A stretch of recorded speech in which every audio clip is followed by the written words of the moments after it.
right. Well, welcome to the 5th episode of the, what we're calling, I guess it's official now. It's A Talk Around the Block, episode 5. So, weren't sure about the name for a while, but it seems like everybody's liking it. So I think we're just going to keep it. One of our friends just started the Crypto Moonship podcast. I got super jealous when I heard that they were doing that. Super creative. Anyways, so Talk Around the Block, episode 5. Today we have a couple awesome people in the studio in the crypto land. I'll start with my partner here, Kristian Hoenicke, who is actually a co-founder of CoinTutor. So he's involved in the podcast, actually. First time finally have a partner on the podcast. Yeah, happy to be here. Came all the way from Malaysia by way of Hawaii, where you call home. Yep. And we'll get into what you're up to here shortly. And our special guest of the day is Barnaby Anderson with a U, right? Andersun. Yes, that's awesome. So Barnaby is a blockchain and crypto consultant and strategist.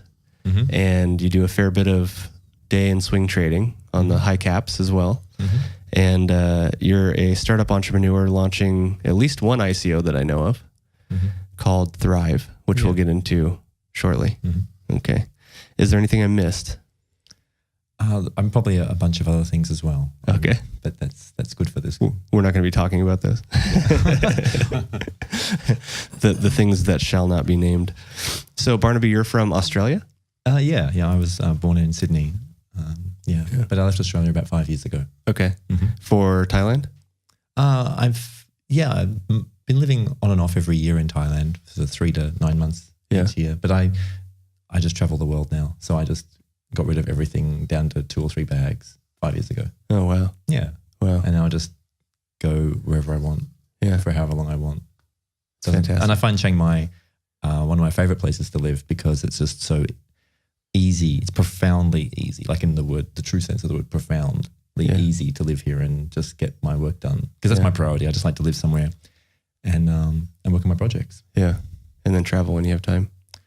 Yeah, but I don't really see traveling is more like to facilitate the projects. Like I'll go places if it's useful. Okay. I'm not really like I'm just a bit, I guess, weird like that. Like, I mean, I'm happy to go and see some things, but the priority is always about what I'm up to. Yeah. Yeah. I look at you and I see myself soon. I think I started that same journey a few years ago now, and he's kind of starting that journey with his family right now. Mm-hmm. That's why he's here. Yeah. My daughter's actually visiting me at the moment, and so she's taking a little break from university. And like as soon as she finished school, I was like, I've been planning. Basically, the reason I got into technology, I've been working in technology since 93. So my 12 hours a day for, 20, I don't know how many years, for a long time. So that's been my whole life. And the reason I got a laptop, this is pre-internet, I was like, I could foresee a time where I could have a laptop when they're about this thick and live anywhere in the world. Yeah. And so that became my ambition. And then I had a family and I was like, okay, so that gets postponed a bit. So, and then as soon as she finished school, I was like, okay, the world, here I come. Yeah. Got my 3 bags, got rid of from 3 stories, cars, houses, everything. Got rid of it all. Got rid of everything. Wow. I have no interest in anything like that. Yeah. Yeah. Yeah. Wow. Well, I see the temptation. I mean, I did basically the same thing. I didn't have as much as you. I didn't have the house and the cars and all that. But and the kids and the family and everything? I do have a kid. Okay. I have a 10-year-old daughter, and she's incredible. She's back in Austin. But that's the struggle, right? It's like you don't get to see him as much as you'd like to when you're out. Well, I raised her. Actually, I was a single dad, so I also raised her. And so that was like fantastic. Yeah. So I completed that. That's all done. And so she's like off flying it. So I feel complete about everything to do with. Oh, that's great. Yeah. That's fantastic. And so also now, like with the technology that we have, like there isn't any need to own a car or a house, like with Airbnb and with Uber. Yeah. What do I need? Yeah, exactly. Yeah. I love it. I preach it all the time. I was preaching it to him before he started on his thing. And I think he's starting to see I know Kristian is. Kristian. Yeah. We started shedding stuff a couple of years ago. Yeah. Saw it as just like you said years ago, it's a liability. Yeah. You have to think about it. Yeah. Yeah, it slows us down. There's all this headspace you have to give to possessions. Like everything I pick up and own, I have to think about what I'm going to do with. Right. But I'm really grateful that everybody else owns things. So I don't actually want to encourage people to not, please keep buying things and have your furniture, and everything else is really great for everybody else. Yeah. Yeah, I'm grateful for that. Yeah. Yeah. Yeah. It's hard not to get preachy though, knowing what it feels like to get rid of everything. Yeah. Well, at the risk of making this sound like a digital nomad podcast or something, which it often turns into, I actually, the crypto and blockchain space is somewhat incestuous around here at this point. I found out about you through our mutual friend, Derek, who was just on the podcast with his partner, Eric. And Derek shot my girlfriend, Stephanie, a message and said, "Hey, are you still copywriting? We have a guy that is a badass trader and he's doing huge things, and he's starting an ICO and he needs help writing his white paper." And that's how we got in touch with you. Yeah. And we were like, yeah, send him over. Let's, we'll talk about it. And so we get you on Messenger and you talk for like 5 seconds about the white paper, and then you get super busy. Yeah. And you're speaking at Davos. Yeah, I was over in Switzerland, Davos last week speaking. So that was building their website for the Blockchain One World Alliance. Yeah. And just like blowing up my Messenger with reasons why you can't do the podcast, with why we can't talk about the white paper because you're too busy, and all this stuff. And so I just figured, all right, here's what I'm going to do with Barnaby. I'm just going to get him on the podcast. I'm going to try to figure out a way to get him on the podcast. Great. So here we are. Cool. Finally. Thanks, man. Yeah, that's great. It's awesome. So tell me about, let's start with Davos. Tell me about that. Why were you there and what did you talk about? Yeah, well, obviously I'd heard about the World Economic Forum for, I guess, some years, but I didn't know too much about it. And I hooked up, I was met up with some guys at a festival in Thailand in December. And they told me, there was, they knew of a few spots left for accommodation and I should go. And I was like, wow, because they said it was basically the whole town was booked out. And I thought, well, okay, probably sounds like a good idea. Lots of networking and all the global leaders, and there's going to be crypto conferences. Sounds like a winner. And so if there's hardly any beds left, but if I can get one. So I got one, and then I ummed about going, and then I just eventually, there was too many, I kind of just flow. Like I don't make a lot of plans in life. Like I have to get all these signals, and there was like a whole lot of signals that week. Like the final one was I went out to dinner with somebody and she just said to me, "Oh, I live in Switzerland." And I was like, and that was after 3 days of people telling me, "When am I going to Davos?" And I was like, "Okay, I'm going to go." And she said, "I'll pick you up and I'll give you a jacket and everything." Oh, wow. And snow boots. And I thought, okay, this is happening. Yeah. So then I went, and that was kind of the why, because everything sort of pushed me to go there. And it wasn't really what I expected at all. Like it was quite different. Like people made it sound really complicated and inaccessible and crazy expensive. And it actually really wasn't any of those things. And I discovered, like, if I decide to go next year, which I may well do, it was actually, I know the lay of the land. I know where to go, how to get access to things. And there was just like a lot of really great events on, lots of incredible technologies being discussed, lots of big ideas. Obviously an event that I could speak at that was great because I love doing that. And just insane networking and parties, like nonstop parties all night long, like probably like, I don't know, 10 parties at every hour until 4 a.m., something like that. And so I'm a morning person, so I don't really make it through the night. So I sort of start bailing at midnight or 1. But by then I've got like a fistful of cards and so many deals. I'm like, how many more do I need? How many Chinese investors and all these people? Like there's just like, you tell people, yeah, I'm running some ICOs. I've got an ICO consulting firm, and people are like, can we just give you money? And I'm like, oh, okay. Like, so that's kind of what Davos was like. Yeah. Wow. That's insane. We're getting ready to actually, in just a few hours before, after this podcast is over, we're heading to the airport to go to the Singapore Blockchain Economic Forum.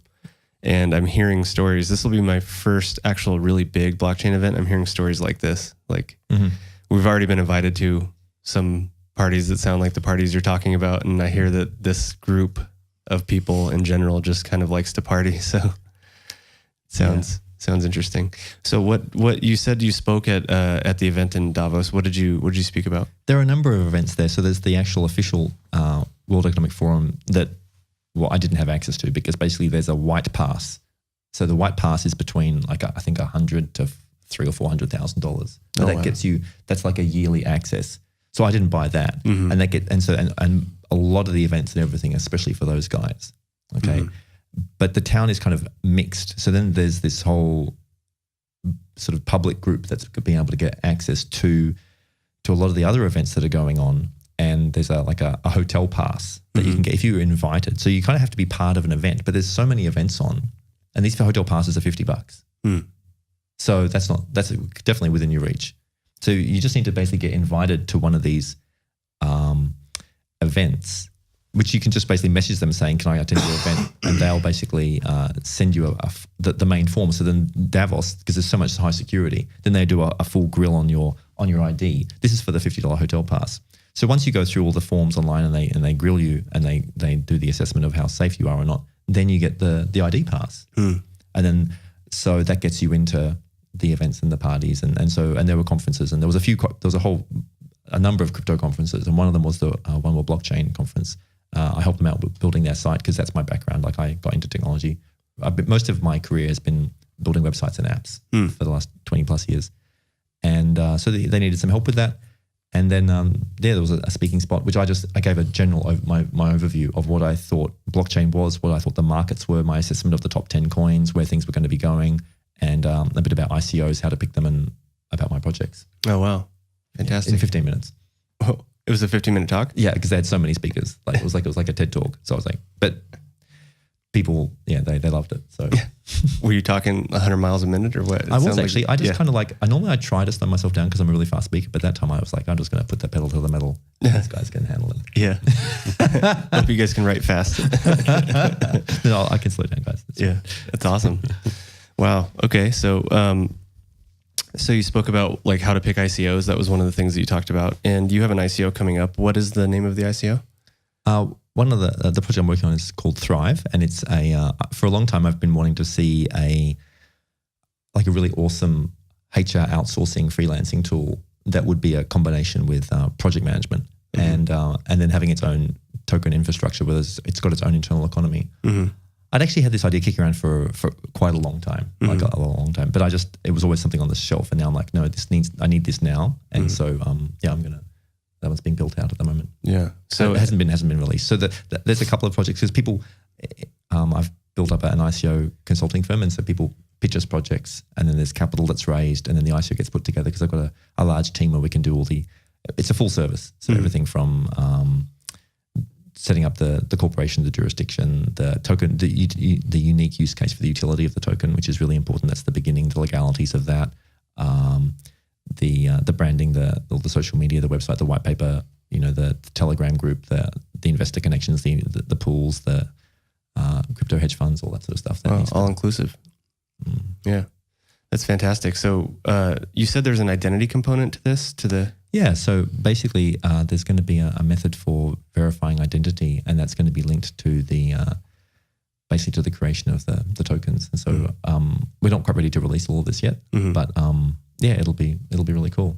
When do you expect I think you were telling me a couple months maybe for the public ICO? Yeah, for sure. Yeah, that's going to be. Yeah. Are you going to be holding any pre-sales, do you think? Yeah, for sure. Yeah? Yeah. Okay.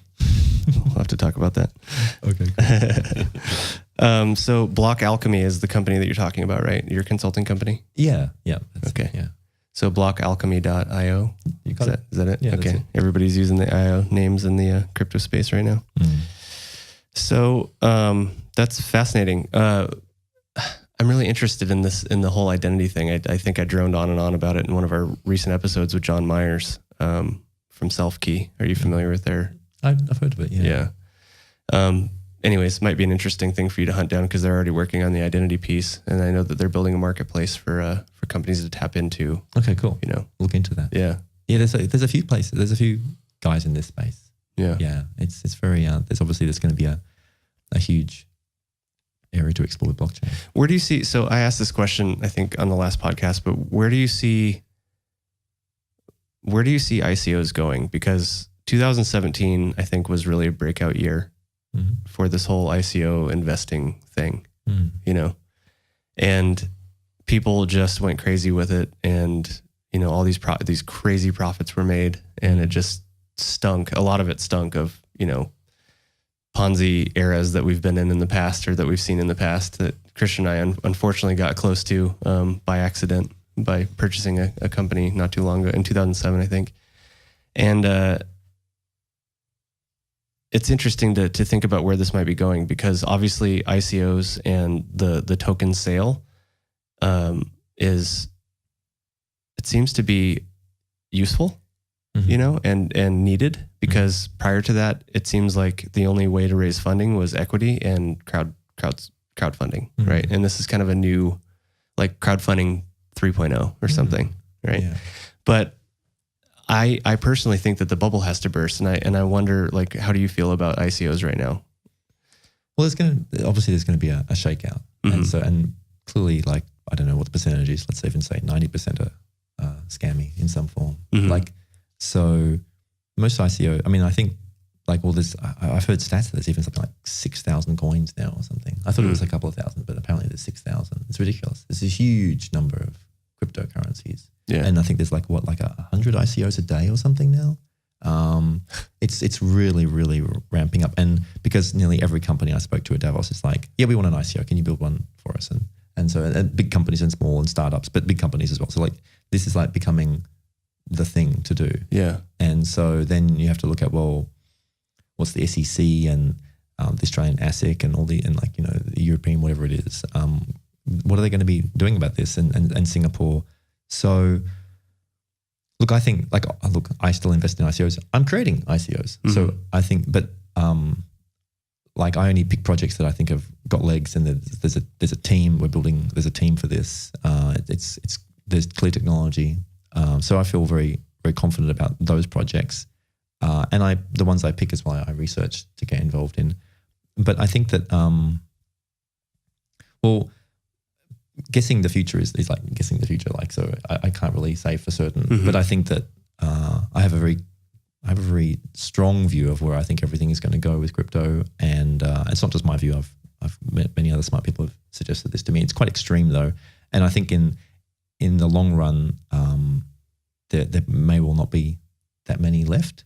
But I think that actually for this next few years, I think the next couple of years, there's going to be a lot of really bright opportunities here, just like kind of there were in the late 90s, early 2000s with technology. And the good companies, they'll grow. And so this is providing the capital and the means to put these companies together. And so it provides a great way to get them started. So if you actually know what you're doing and you've got integrity and you can build a team and you can build some great technology, then you can create a great product. Yeah. But then where the majority of them will end up, I mean, I think that a lot of them will fade away. Yeah. And well, so you obviously don't have much fear, or it doesn't seem like it anyway, since you're launching an ICO in a couple of months. But how do you feel about launching an ICO into this environment where you think a shakedown is coming? Does that bother you at all? Does that make you nervous? Well, I don't think a shakedown is going to come necessarily in the next few months. Okay. I think this whole year is like actually probably even more than just this whole year. I think the whole year is like a shakedown. Like that's what we're seeing right now. Like look what's happening to the markets. Like it's very intense. So this is being recorded, by the way, on the morning of a pretty massive Bitcoin drop. Went down to 8,000, low 8,000s. 8,500 is one of the things I saw as the lowest. Okay. So right now it's 8,600. Okay. So which I thought was going to happen this week. I think it'll probably drop a little bit lower. Yeah, you were saying you called it. Well, I mean, yeah, I told some. Yeah, I called it. Yeah, I put my money where my mouth is about it. Yeah. Well, we'll get into your trading. So I think then that your question about like I am positive about ICOs. I think it's if you're creative, it's a great thing to do because and if you support creative projects, I think there's a lot of support in the whole crypto field about creating new technologies, and that's why people want to get behind them as well. So it's not just about making money. There's actually people who want to go, well, let's create something. Let's create a new world. So that's what cryptocurrency really provides. It provides an access to creating a new world. Yeah. And there's obviously a lot of pushback against that. And there's a lot of vested interest. It's so intense, the whole space. And you have to be kind of, I guess, crazy to really want to do that because there's so many potential outcomes. Yeah. It's fascinating for sure. The thing that I think bugs me at the moment is that everybody, it's easy to generalize, but it seems like a lot of people out there just want to raise money. They want to raise an ICO, you know, because it's hot and you can raise a lot of money right now if you do it right, or even if you don't. And they're just looking for something to slash to slap blockchain onto. You know, it's like, oh, well, that hasn't had blockchain slapped on it yet. Let's, you know, even if it doesn't need it, right? Like, let's slap the technology on there, even though, you know, a centralized server or some kind of technology that already that is already well known and integrated works better for that solution. You know. Well, I guess for me, like I think if you've been investigating technology for a while, and maybe if you've been sitting on some projects, maybe you're seeing that this is an opportunity now. Like that's what I did with Thrive. Like I actually wrote my original white paper for Thrive 4 years ago. Mm-hmm. And because I had other projects and I just felt like traveling the world, I just shelved it there. And I was looking at blockchain, but I hadn't linked everything together. And then when I saw this last year in 2017, what was happening, I was like, wow. And so for months, I've been refining the project because it was something that I always wanted to, because I've made pretty much all of my money through my IT career has come off working on Upwork and outsourcing. Right. So there's you're very familiar with the platform and how that works. So there's like a no-brainer that something really great is needed in that space. Mm-hmm. And so if people have something like that that's close to their heart that they want to produce, then this is a legitimate great way to go about it. Yeah. But you have to also be careful that you're not, if you know, I think setting up a security is just too risky and difficult. So having it being a utility is a key. Mm. So there is a stark difference. Some people that watch this won't know the difference between a utility token and a security token. Mm-hmm. Can you explain the difference? Well, security basically provides you a return. Like it's like, so you're going to be getting either a share of the profits or some asset, whereas utility is you're just using it. Mm-hmm. And there's no concept, there's no linkage between it, any appreciation, even though in the background that's what people are expecting. Right. But that's not the purpose. The purpose is that you're going to be using this token to have access to various functions and features inside a platform, just like a point system. Mm-hmm. It's no different to flybys and miles that you're using in it. So people have had these point systems for decades and decades. And so now there's a mechanism for creating a point system that has interoperability between multiple platforms, which is incredible. So imagine if you could take miles and use it for hiring cars or even rent. Right. That's what this is. This is basically the ability, but that hasn't really hit society yet. So everything is so infinitesimally small right now, and we haven't seen anything. Like nothing has even started yet. Yeah. I'm excited for it to start. Well, obviously it started, but like it's just like not compared to what, like there's still such a tiny percentage of the population of the world that are doing anything in this. I think you're absolutely right. I'm really excited for some of the use cases that are on my radar anyways to happen. I think it's going to take a monumental shift for some of these things to take hold. You know, like we had John Myers of Selfkey on here, like I mentioned earlier, and he, they're working on a very, very, very big idea, and it's going to take massive adoption in order for it to, the whole like taking back control of your identity, taking ownership of it again to where it's actually yours and you have full control of it and can say where it goes and can say who sees it and how they see it. That is something, instead of it existing in all these silos like at Amazon and, Facebook and all these places, that is really exciting to me. But obviously that's, you talk about a science fiction future. Some of these like very seemingly logical, like theoretical things that you think about, well, it is my identity, I should own it. Doesn't seem very sci-fi to me, but in the world that we are in right now, like that is a sci-fi future. We have to topple a lot of giants right now in order for any of this to happen. Yeah. And then when you've got like the coming of AI technologies, there's just going to be so many crazy outcomes. Like one of the technologies I saw being previewed in Davos was an AI company that had mapped the neurons of the human brain, and they built a 3D modeling system that could replicate someone's face and create an avatar. And then they were working on taking celebrities and completely digitizing them. And then basically, so avatars was their production, and they were being hired by massive firms. So in terms of identity, when you're talking about that, this is kind of what they're beginning to play with, is literally replicating you. They have the technology to do that. And this is going to be coming out, and they want an ICO. So that's kind of crazy. So what that means is while you're sleeping, you can have an AI assistant who can be greeting people and attending meetings. I mean, this is not yet, but they've got the technology to implement that, and that'll probably be out within a few years. Wow. So Facebook is going to, what we have with Facebook is so rudimentary compared to what's even coming. Yeah. It's crazy, eh? Wow. Yeah. Don't replicate yourself, Kristian. I don't need any more of you running around. Just kidding. I left my coffee here somewhere. One of these days, I'm going to have to find. Oh, there it is. It's way across the room. Darn it. All right. I'm going to get up and get that as soon as Kristian comes up with a question. So, yeah, that is super fascinating. I wonder if that company, I'll bet one of the first companies to approach that company that you're talking about with the celebrity face modeling, I'll bet is probably what, Pornhub, probably?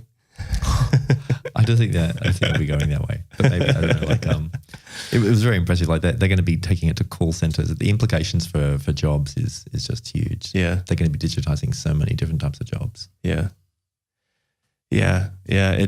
How do you feel about, so this is super off topic, but how do you feel about the whole universal basic income thing? Because that plays into, that totally plays into what you're talking about, right? So if we automate most of the jobs in the world as we see them today, and we eliminate so much need for the workforce through AI and machinery, what happens? Like, dude, that's a freaky future, isn't it? But it's one we're looking at. Well, I think that universal basic income, I mean, that's probably like my ideal project that I'd love to be. Well, I'd like to see it come to fruition. And if it doesn't, well, I'm already talking to my team. I've got these kick-ass blockchain geniuses who come up with these amazing token models. They're just like incredible. And they're all like 20, something like that. They're geniuses. 20 years old? Something like that. They're just geniuses, and they can. And so I bring together the concept, and they come up with the model. And so one of the ones we're talking about at the moment is how do we actually create a universal basic income, UBI? Because that's really, I guess, to me, it seems like the holy grail. Like maybe that's kind of what Bitcoin was. It wasn't really ever going to do that, but I think that was maybe the original hope. The vision that people had was like, wow, we're now going to be able to take back the power of finance. And yes, we can do that. It's just, it's really sad that 95% or more of Bitcoin is held in 4 or so percent of the wallets. Yeah. So it just replicated the existing world. So the existing financial structures of the world, that's been played into Bitcoin. Maybe it's got different players. Maybe it doesn't. Probably, I hope it does.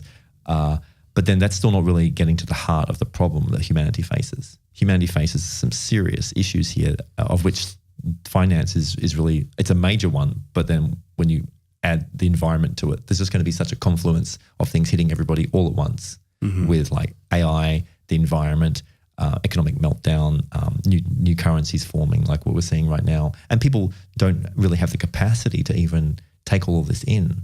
And so, however, at least, but even bigger than that, like, so why wouldn't we have that? Like, I'm an idealist, I guess, but I'm also a realist. Like, do we really think that the central banks and the controlling governments want to have a free workforce with a universal basic income where people are free to do as they please? Probably not. I don't understand why. They're thinking that was why I wanted to go to Davos. I wanted to go there and be close to these guys to find out, well, who are they? Who are these world leaders? How do they think? Because these are the guys who run the show. Yeah. What is their agenda? And what do they really want for humanity? Because that's what blockchain, that's what cryptocurrency is about. It's about like a currency war. It's like, how do we regain our power? Yeah. And will they be willing to actually give any of that up? Probably not. But then it's worthwhile playing. Absolutely. Yeah. Did you learn anything? I didn't get to see Trump or anything like that. Like, they're all sectioned off in their own quarantine areas. But I mean, John Kerry walked past me, and there was Bill Gates, and they're all just in the parties and things. It's pretty freaky to see some of these characters, like the Canadian Prime Minister Justin, what's his name? Trudeau. Yeah, they're all right there and smiling and looking fabulous or whatever. Yeah. But then they're just walking by. I mean, what are they really doing when they all get together? And I mean, when you're in control of the printing press of the fiat currency, you can just print as much of it as you want. And then you can tax everybody. So that everybody's like a little economic working unit to fulfill upon your ambition to have a society that works and functions the way you want it to function. Then where does everybody actually have a place? Where do people's hearts actually come and say, this is what I want to do? There's no space for that for anybody. Or very, very few people. Like, I feel incredibly blessed, like that I can live here in Chiang Mai, doing whatever I want, going wherever I want. And so few people get to do that. And that's just not right. Yeah. And there's so many vested interests that will always, well, not always, but potentially always oppose that until they're unmasked. Yeah. And that's a big undertaking. And that's one. I mean, everybody who stepped up to do that, well, what happened to them? So, however, if we don't do that, what is the future we're looking at? We're looking at a future where more and more privacy is taken away, more and more control is implemented, Just look at what's been happening. And so like, if you just look at the end game here, and when you add AI into that, like this next century that is playing out, where is humanity sitting at the end of that? Yeah. It's humanity we're talking about here. It's your kid and it's your kid's kid. Like if we don't step up and do something and basically regain some potential autonomy where you can do as you please. I mean, is it okay for us to sit here and do this while other people are in factories, working tirelessly, like just so we can wear some nice shoes or use a gadget? Yeah. Like that's not a world that I stand for. Right. But however, like that's obviously much, much bigger than any one of us here. And so I think cryptocurrency is at least, it's where the rubber hits the road with this, because currency is at the very heart of humanity's interconnectedness between each other. And so that's really, if you want to have a go at creating some freedom, then that's surely the place to take this. Yeah. Wow. I feel like we should reshoot or have a second version of the why video. We have a cryptocurrency why video that talks about more of the inspirational, like, why this is all happening, why people have taken a hold of this thing and really ran with it. And it's not about the money. I mean, a lot of people are in it for the money right now, but the people that really get it, that have been around the block, it's about all the things that you just said and more. Yeah, because if you get the money, so what? Like basically they'll just take your money. The whales and the government, they want your money and they are not interested in your freedom. So you have to become incredibly smart to be able to fight for your freedom and claim it. And I mean, so many people, you just have to ask around how many people have like made some large sums of money and lost it. How many people have made lots of Bitcoin and lost it? How many people, like I've got a friend who like, he spent 30 years making $10 million in property. That's a lot of hard work, raising a family, and then lost all of that. Can you imagine busting your butt for 30 years? And then he realized after that, wow, like, what was kind of the point? Like, and so now, he won back $1 million because he's really smart. And he's like, that's enough. Why would I go through another 30 years where now I've got a cushy lifestyle in Thailand, doing as I please with $1 million or whatever? Like that's a good position to be in. But the view that he had to push himself to accumulate so much when it could all be easily taken off you through, various out of your control circumstances, through banks and governments and things.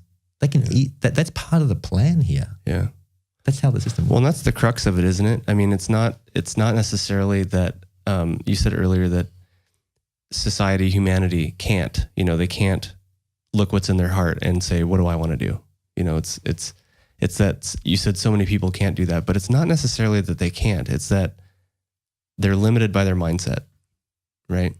I mean, we do have this world, this society that basically trains you from a very young age where from the minute you're able to make money or go to school or be taught what money's all about or what your life is going to be like or, what adulthood looks like, it's all about earning that freedom, right? If you want freedom, if you want to be able to do what you want to do, if you want to be able to get the things that you want to get, if you want to go the places you want to go, you have to earn it. You have to go to work, do something you don't want to do so that later you can do the thing that you do want to do. And most people get stuck in that. And it becomes a hamster wheel because they never end up making enough to do the things that they want to do, or the things that they want to do scale, with the amount of money that they make. And so I think some people, though, have figured out, like your friend, through a very long, difficult journey, they've figured out that it's not about earning it. It's about changing your mindset. And that's how you earn it.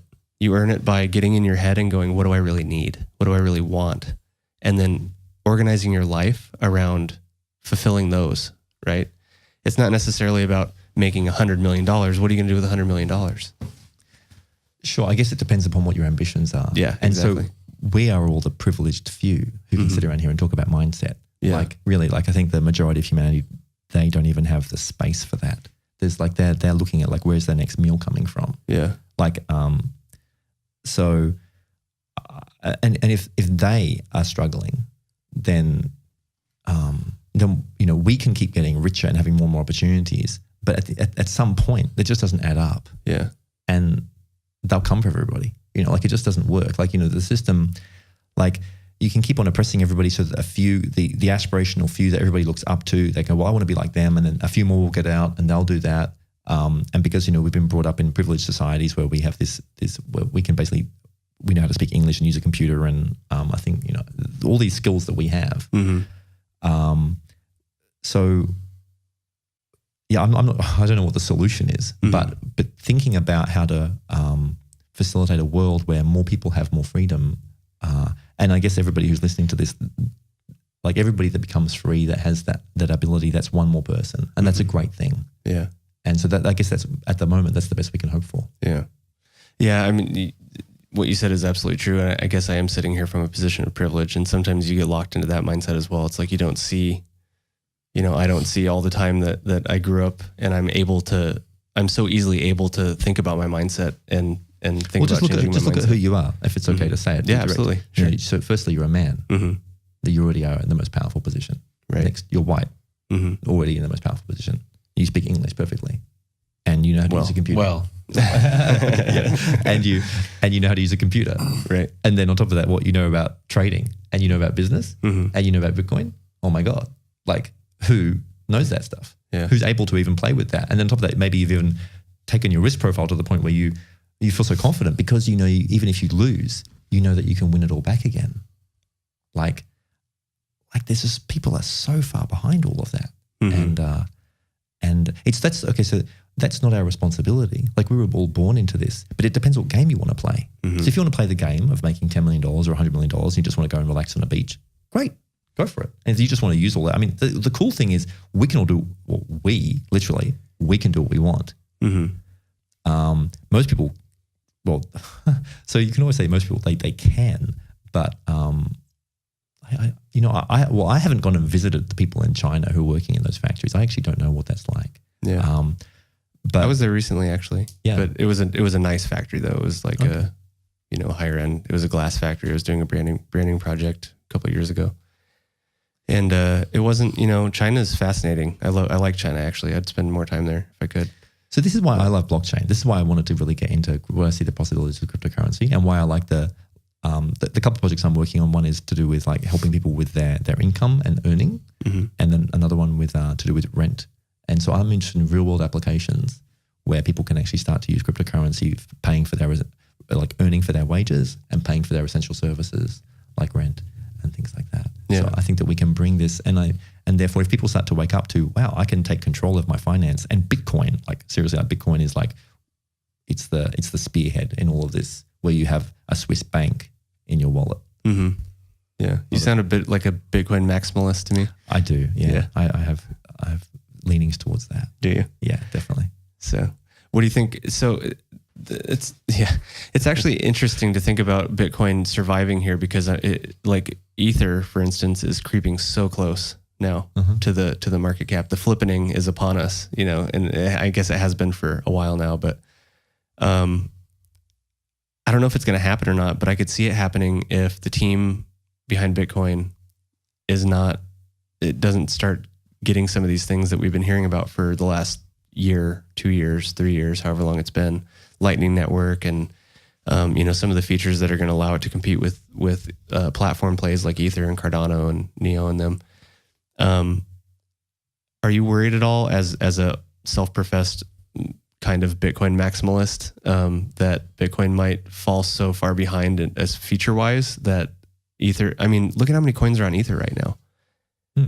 That's what's propping Ether up, though. Yeah. The thing that is propping Ether up are all these ICOs and all these tokens that are coming through. Well, right. But if something happens, and let's say the shakeout happens and some companies survive, there's going to be a lot of companies on Ether that have legit, there are legit plays out there that are doing good things. And if enough of those happen, I don't see a future for Bitcoin unless something utility-wise, I mean, unless it just becomes a store of value long-term, which is fine. I'm cool with that. But, as far as utility goes, like Ether's the king right now. Well, here's the thing. I mean, you're also, I guess, preaching to the choir. Like, you're talking to a tiny infinitesimal group of people who've heard of Ethereum. So let's say with the 7 billion people in the world, maybe half of them have heard of Bitcoin or cryptocurrency. Half of them potentially have heard of Bitcoin. That's it. Yeah. That's all they know about. What is the gateway and entry point to every single exchange? Bitcoin. So you have a world where if anybody has heard of cryptocurrency, they haven't even heard of the word cryptocurrency, they've heard of Bitcoin. And then where are the smartest minds and the absolute best development team? working on Bitcoin. Where does every exchange point enter? Bitcoin. Mm-hmm. And do they like to tell everybody when they're releasing everything? No, they like to spring it on people. Mm-hmm. And where do the wealthiest people in the world, where have they stored all their capital? Bitcoin. Yeah. So you just add all those things up and you go, I wonder what's going to win here if one of them's going to win. Mm-hmm. Well, and then you have the whales. Where do the whales have the most power? With Bitcoin. Mm-hmm. Can any of the coins actually afford for Bitcoin to drop below, let's say, 25% of the market dominance? No, that will be catastrophic for the other coins. So they need Bitcoin to be the market leader. I mean, so you've got Roger Ver and those guys with Bitcoin Cash, but these are just attacks. Mm-hmm. They have their own, and they have so much of that. But for sure, they're all in some way working potentially together. But when Seems you like have it. Yeah. So when you have the smartest minds and the biggest dominance and the entry point and the brand for the whole thing all being Bitcoin, I just seriously think that even the guys behind Ethereum, I don't think they even want that to happen because they know that Ethereum's future is pegged to Bitcoin. Mm-hmm. So is the world ready to displace Bitcoin and lose that? Maybe for the hope that Ethereum could be well known. I just don't see any of that coming. And for the exchanges to switch, how would they all do that in unison? Yeah. And when the futures, where is is there an Ethereum futures right now? No. But will there be? Probably. But where is it? It's all with Bitcoin right now. Where is the institutional money coming into? It's going into Bitcoin. Mm-hmm. So when you're talking about that, maybe half the world has heard of Bitcoin, and there's 7 billion of us, and how many of us have actually got in the world some Bitcoin? Maybe 100 million people? Mm-hmm. There's not very many people. No. And of those 100 million, how many have got some Ethereum? Maybe 20 million? And of those, how many people got other? It's infinitesimal. So the game, that, as I understand it, and the way I play in the sci-fi future I live into is a Bitcoin future. Does that make sense? Yes. Well, you make a very strong argument. In my travel the last 4 or 5 months, I've run into a lot of people and just getting around town, and we were in Malaysia for a few months, and I would take Grab or something like Uber all the time. And I had fun asking my driver, have you heard of cryptocurrency? Because a lot of times they would ask me, what do you do? Mm-hmm. You're here on holiday for a few days or a week. Oh no, I've been here for a while. When are you leaving? I don't know. When I feel like it, Mm-hmm. And these questions would make these guys and gals' eyes light up and go, what do you do? Mm-hmm. And I would usually say, well, have you heard of cryptocurrency? And almost every single time it was, what? Say that again? And then I would say Bitcoin. And only about half the time they would go, oh, Bitcoin. Yeah, Bitcoin. I know about Bitcoin. Mm-hmm. It was really interesting to be in because we live in this space Mm-hmm. where we live and breathe it. We talk about it constantly. Most of the people I know well talk about crypto all the time. Mm-hmm. So to step outside of that bubble into the real world and see that most people, they associate Bitcoin and cryptocurrency are one and the same in their minds, and they don't even know what any of it means. That's part of what gets me excited. A lot of my friends throughout the course of my life, I guess would be called, in the context of this conversation, middle class or something like that. They have a good job and they go to work every day and they have this routine. And I have 8 brothers and sisters, and I think they all fall into that kind of a category. I love my family, and I'd love for them to be here, Mm-hmm. goofing off with us, Mm-hmm. traveling and seeing things. But they have this routine that they do, every day, every week, every month, every year. And part of what I'm excited about with this whole thing, this whole space, is I see my friends have this option that they didn't used to have. They just come learn a little bit and start to participate. And just by participating, they add value to this whole thing. And they can break free if they want to. Mm-hmm. And it's not even that hard. And that's what I love about this podcast. It's what I love about Coin Tutor and a lot of the projects we hear about. It's ways for my friends, my regular friends, to break free and wake up and do what they want every day. Yeah. Little tangent. Yeah. Yeah, no, it's powerful. It's true. It's great. Absolutely. It's true. Because once you find a way, like through the matrix, you find your exit. That's very, very powerful. And you want to tell people about it. And then once you found your way through the exit, you go, wow, so I can live like a king in Thailand for $10,000 a year. That's it. Really, I can never have to cook, clean, or do anything. The whole society. So we're in that incredibly privileged position where we can do that. And that's just how this is unfolded. And then it's all, I relate to it almost like it's like an obligation. It's like, well, what can I do with this to make things different?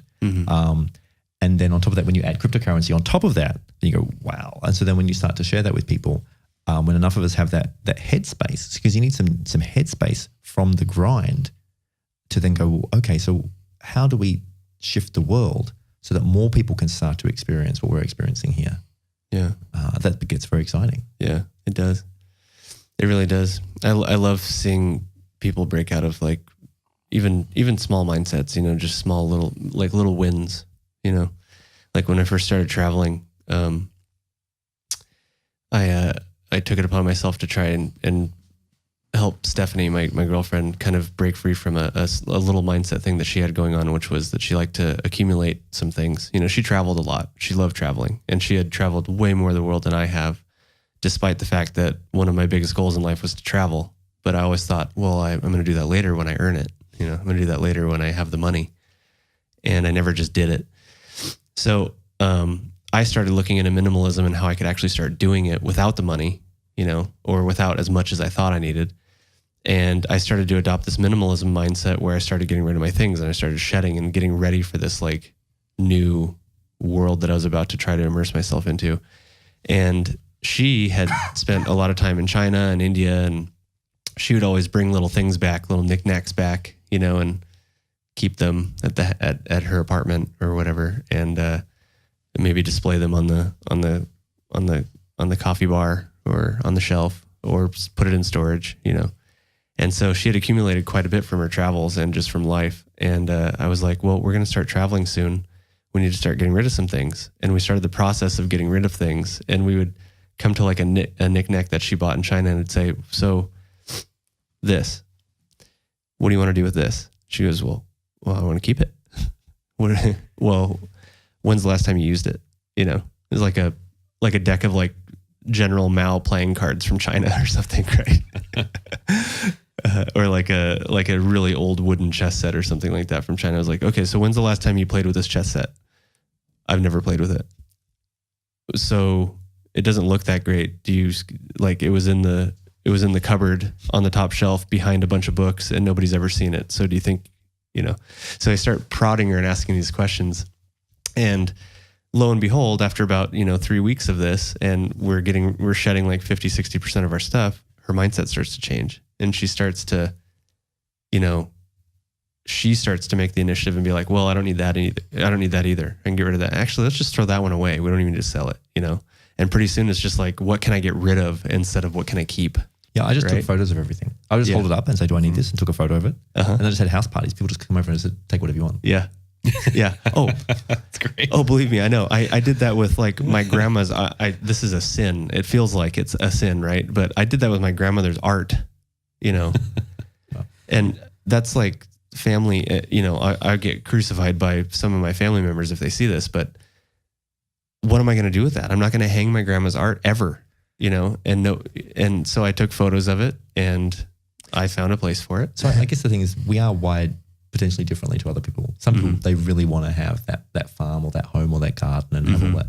And that's great. People do that. But then what we're talking about is it's really cool if you can experience what it's like to be this light. Yeah. And this free. Because it does shift your thinking.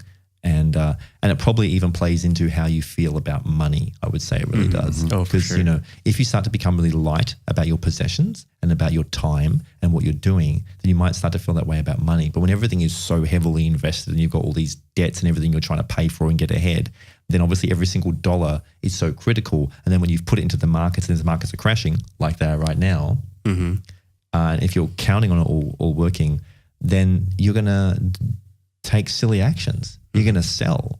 You're going to be too invested. I mean, Get emotional. yeah, you're going to get emotional. And so, however, that could still happen anyway, even if you don't have many things, even if you are a minimalist. That certainly has happened to me many times. Yeah. But at least I think it helps because you start to realize, oh wow, like, maybe I don't need as much as I think I do. And what I think it's really important to start asking, what kind of life do I want to lead, and how much money do I actually want, and why do I even want this money? Like, what's it actually for? Like, because most of us have been given a script. So you've been given a script to get married, to have kids, to get a mortgage, to get a degree, to get a job, to retire, to have this much money. Why? Why should you do any of those things? Yeah. You've just been given a script, and there's 1,000 other ways to lead your life. And any of them are equally valid. And so, but coming back to money, because it's the sort of the center of humanity and what they're up to, and how they interact, and the power. It's the power game. I mean, these guys who are in charge, like, they don't want money. They print the money. Like, you don't want it when you print it. You're using it. You're using money to have power over others because everybody else wants it. You've hypnotized everybody into wanting money. So now you've got them all on board. They're like, yeah, we want money. We want money. Ha, you're just laughing because you're like, now I'm in control of this. And so everybody wants to get it, but they haven't even thought, well, why do they want it? And how much do they want it for? And like, so if you seek, let's say if you want security, I mean, I laugh at that because, well, what's that? Like, there is no security here. Nobody gets out of this alive. Right. And so, Yeah. so then when you confront that, you go, oh, okay. So grasping after security is so profoundly delusional. So once you've confronted that, you go, okay, so what am I actually here to do? I'm here to play a game. And in this game, what's going to be the most fun for me? Is it fun for me having a lot of pressure? Like, if it's too much pressure to have to meet all these targets all the time, maybe I shouldn't aim at that. Yeah. Like, maybe even if I was able to win through my efforts a few $100,000, which is still a huge fortune for most people in the world, and go and live in a country where I can still live really well, but I have to pressure myself, maybe I deserve that. Maybe that's actually going to be good for me. Maybe I'll have so many creative ideas. Suddenly one of them might actually be a genius idea that helps 1 million people. But I would never have got that if I went and lived somewhere calmly and quietly for a few years just to chill out instead of after being so stressed out for 10 years. I mean, people don't even know what the impact of that's like. Like, I've been going each year and living in the middle of the jungle on the Caribbean, like literally in the middle of the jungle in the Caribbean with my own private beach, just writing my books each year, seeing unbelievable things, like truly unbelievable. And so all of that sort of creates a certain way of being in a headspace, which then keeps the mind open for kind of the opportunities that we're seeing right now. Whereas if you're too focused and locked in, like, I have to get ahead, like I have to get this amount, well, why? And especially when the market conditions are going to be always, I mean, this is nothing, guys. What do you think is going to be happening in 2 or 5 years' time? Like, this is going to be crazy. This is nothing even now. Like, when Bitcoin has the rally and goes back up above 20, it's going to hit straight up to 30. What do you think it's going to do then? It's going to crash down to 15. And then what? Then it's going to skyrocket up to 30, 40. And then what are they going to do? They're going to keep trying to take it all off all of us. So if you don't have a strong, and so then you'll just be like in this washing machine where you're just knocked out going, how the hell do I get ahead? And at the end of the day, you might be left with even less than what you started with because you were trying so desperately to get somewhere in a game, in a system that was trying to take it off you. Or then you go and work your guts out for 30 years to make all this money to only lose out in the end through some taxation or some other regulation and go, what am I doing? So, when I really realized that nobody was there to back me up, it wasn't in anybody's interest for me to become free, and there was no certainty about any of it, then I got really straight with myself about, well, why would I want to keep postponing the actual life I want to lead? There is no postponing. There is actually only right now. And if I don't have what I want right now, I'm kidding myself. I'm not saying you should just go out there and quit everything right now. That's obviously ridiculous. I actually actively worked a plan for about 5 years. Really? Actively every single day, 5 years, working my plan while my daughter was finishing school to implement a life that I've been leading for the last 5 years that is way beyond anything I could have ever imagined. Wow. Yeah. What was the tipping point to the beginning of that 5-year plan that you worked? What Because did you used to be like a normal person? No, I was never really a normal person. Okay. So I guess there were a number of tipping points. Like, I mean, a huge one was like I got divorced. Mm-hmm. So actually, no, well, okay. So that'll do it. probably actually, before that, why did I do that? My mother died. Okay, so we're really getting pretty off topic here, guys, but like, if that's cool. That's okay, fine, yeah. so but these are all instigators to me leading this life, which took me into the world of cryptocurrency. So when you see a parent die, that means the person who actually gave you life is dead. What does that mean most likely is going to happen to you? Well, you're going to die. And so if you can go, wow, like I'm really going to be dead? I don't even know anybody who's dead. Now my mother's dead? Whoa. Like, okay, so if I'm dead, and then you look yourself in the mirror and go, what's my life like? Who am I living with? What am I doing every day? Like, why am I doing all of that? And actually, let me check in, who really cares? Because in the last 10 years or 5 years or whatever, did anybody actually really care? And, did those jobs I quit, did anybody come up to me, or the companies I ran, did anybody come up to me years later saying, thank you so much? Do you get medals for any of this stuff? That awareness is so rare. That you asking yourself those questions is so abnormal. You're not supposed to do that. You're supposed to get in line and stay in line because and do you're what part you're of a supposed to do. system. You're part of a system that is using you. You're an economic unit. When I realized that I was a piece in a system that was fulfilling everybody else's obligations. When I was there to fulfill my wife's expectations, my business partner, my investors, my staff, the government, the taxes, the list went on and on. When I really got straight with that, we're like, okay, hang on, but whose life actually is this? Oh my God, hang on. It's not any of them, but they're depending upon me. Okay, what do I need to do to start to live the life on my terms? Well, I'm going to need to blow all of this up. So that was actually that was the real litmus test. So when things are that tight and that complicated, when you have that many taxes, that many debts, that many credit cards, all these obligations, when things are that tight, you got to go, hang on. You try for so many years to find a solution to all of these issues when you've been trading, when you've been running businesses, when you've been trying all these different things. And at the end of the day, you're still stuck in that web, which so many people were, and that's where I was. You go, maybe the only solution is to literally cut, blow everything up. And maybe it's not going to be neat. But at the end of the day, you're the only one who has to put your head in the pillow. You're the only one who has to look at yourself and go, at least I'm living life on my terms now. And then maybe I can actually start to make a difference to other people because I've got my own head above the water. So that became the absolute most critical thing in my life. I'm so inspired right now. I know. I love you, Barnaby. Really, truly. I've always wanted to, like, one of my personal branding initiatives in the next, I don't know, however long it's going to take for me to figure out that I need to start doing some more things for myself. But one of the things that I want to do is have a podcast that, or some kind of video show that speaks to all the things that you're talking about right now. I love it. I want to inspire people, and you are a very inspirational person. I'm glad that you came on today. It's awesome. Thank you. Yeah. Well, there's basically, there's just little time because you don't know how long you're going to be around. And today is precious. Yeah. And there are incredible opportunities, and that's why you better love what you're doing. Yep. Because that's just amazing. Like, I just can't. My favorite day of the week is, well, it's today. You could say it's Monday. Like, I just freaking love every single day. Yeah. Everything is so exciting. And if you're not living like that, and I understand that is so hard for people to do that. Yeah. And I really do, because I've been there. Well, it's a journey. You got to get there. Right. Yeah. But you have to have so much courage. Yeah.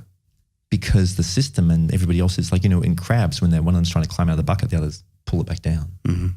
So to even get real about everybody else that's in your life, and then you can even apply that to the markets. So it's the same thing. The markets and everybody else in your life. I mean, while we respect everybody else and we respect the markets and you love everybody potentially, maybe, but you go, wow, but everybody else is in this battle. They're all in this battle. And what are they even battling? Seriously, it's so profoundly weird. But it's kind of like, so everybody's battling to get ahead, and you're trying to figure out the right strategies and the right tips and the right ICOs, and that's what we're talking about, the right cryptos and everything. But then that applies in your whole life as well. And so then you can start to get really smart. And then when you feel free enough and generous enough, you can start to extend your hand and help other people because you realize that actually maybe we're all in this together. And maybe we can recreate the world and how we want it, because there's sure as hell is a bunch of other people that don't want us to do that. Yeah. Yeah. Crypto seems to be an interesting place to start with. Well, not start, obviously it started in many other industries too, but crypto seems to be having a really big impact on that movement. Well, even though I would say, but we haven't seen anything yet. Mm-hmm. I mean, there's still it's 0.00 whatever one of everybody. Mm-hmm. But they're beginning to wake up because they're seeing this. And because of human greed, they're like, wow, you're getting 400% returns, 1,000% returns, 10,000% returns. That gets really exciting because they are stuck in situations that they don't want to be in. But then most people would say, yeah, but you can't have everybody free. That doesn't work for the world. Well, let's play that and see what happens. Is this working? You're not supposed to ask those questions. Mm-hmm. For sure. Mm-hmm.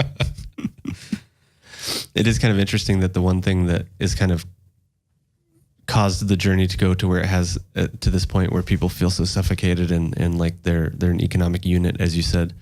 The one thing, money, is the one thing that, is getting kind of flipped on its side right now and causing the regime, the regime change or the energy change or whatever, however you want to. Well, the G20 summit, let's look at this in April I think it's the 10th of April, the G20 are meeting to discuss cryptos. I mean, this is having a big impact on global leaders. Yeah. Oh yeah. They're discussing it this year, right? That's what the conference is about. Oh, wow. Has to be. What else would it be about? Totally. Yeah. So just think about, just have a think about what's this going to do to the markets? Like, what are they going to do? So, I mean, like it's interesting, like, we just saw the massive run up in December up to 20 grand with Bitcoin. See, we're always talking about Bitcoin because it is actually the market leader. It's all about Bitcoin. And then it crashes and it happens to have that massive crash, within 6 hours of the first future contracts expiring? Pretty interesting. And then we had the last future contracts expiring last week and these crashes they're all linked to this. And so then you go, so they last month in December, they all shorted the market. So what are they doing now? Are they shorting it? I mean, right now, this is obviously the crash, but potentially it could well be that they want to run it right up. Yeah. And then do they want to do that in March? Maybe. And then what are they going to do with this G20 summit? Because all these guys are all interlinked and they got to keep on scaring everybody and taking their money so that everybody keeps going to their jobs and working the system to keep it all running. Mm-hmm. And so that's why you need to be so crazy smart.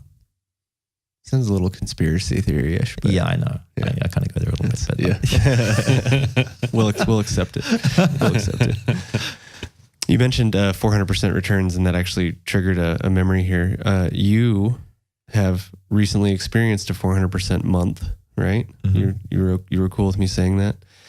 So as a high cap trader, which is interesting to us because we're running obviously CoinTutor, sponsor of the podcast, is a educational platform for trading and mining. And so anytime we have a trader in the studio, we want to talk a little bit about that. Tell us about your trading. So you're a high cap trader. Well, guys, I'm definitely not a professional trader. So my priority is my creative work and developing these platforms I'm working on, like building Thrive. And so I like making use of my money. Mm-hmm. And so basically I think for me, it seems wise to make use of capital and putting it into markets and trading and then figuring out what are going to be great opportunities. Mm-hmm. And then it's like a team effort. So I've got a lot of friends who are in this space and we share information with each other and we figure out what are going to be the coins that are going to most likely pop. And then so through a combination of technical analysis and news and research and my connections, then picking whichever coins. So, but my strategy is Bitcoin. So it's all about, so my interest was in but then to actually really, I guess to be really honest, it is still about the US dollar. Mm-hmm. So where do we pay most respect? So money is like respect. So you pay respect to the US dollar because it's the king at the moment. Right. But then when you're in this market, you go, okay, so where's the next one? Oh, it's Bitcoin. And after that, it's Ethereum. And then it's the rest. And Ripple, no way. So, but Ripple's, it's interesting, but it's different. So, but my game plan, because it's like musical chairs. So there's just one chair, and then there's three currencies. There's fiat, or you could say the US dollar. There's Bitcoin, and then there's the altcoins. Maybe you might want to throw Ethereum into that. So maybe there's 4. There's either 3 or 4, depending on how you view it. And only one of them can sit in the chair. Right now, as in today, USD fiat is sitting in the chair. They're in charge. It's crashing the markets. USD is where you want to be.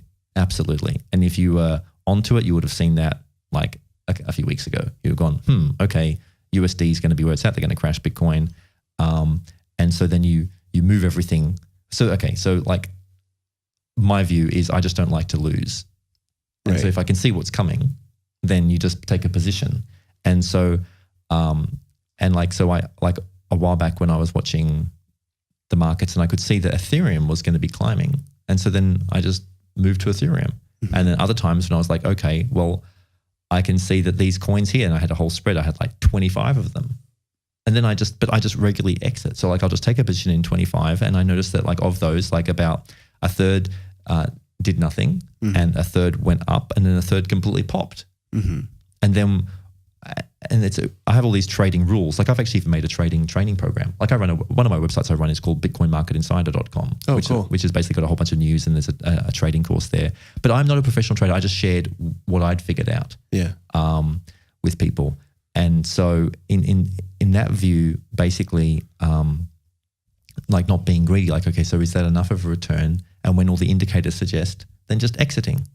And I wish I had an exchange where I was like, I just want a red button, like exit everything. Yeah. And then maybe even have my favorites and re-enter everything. Yeah. So like, well, there's the market sell button. That's usually red. Liquidate everything. And so Bitcoin will lead the pack. So after the correction, then Bitcoin will take over and it will start its pump. It'll start its rally going back up. So Bitcoin is the place to be. So after US dollar has had its day, then Bitcoin takes over and then the alts follow that.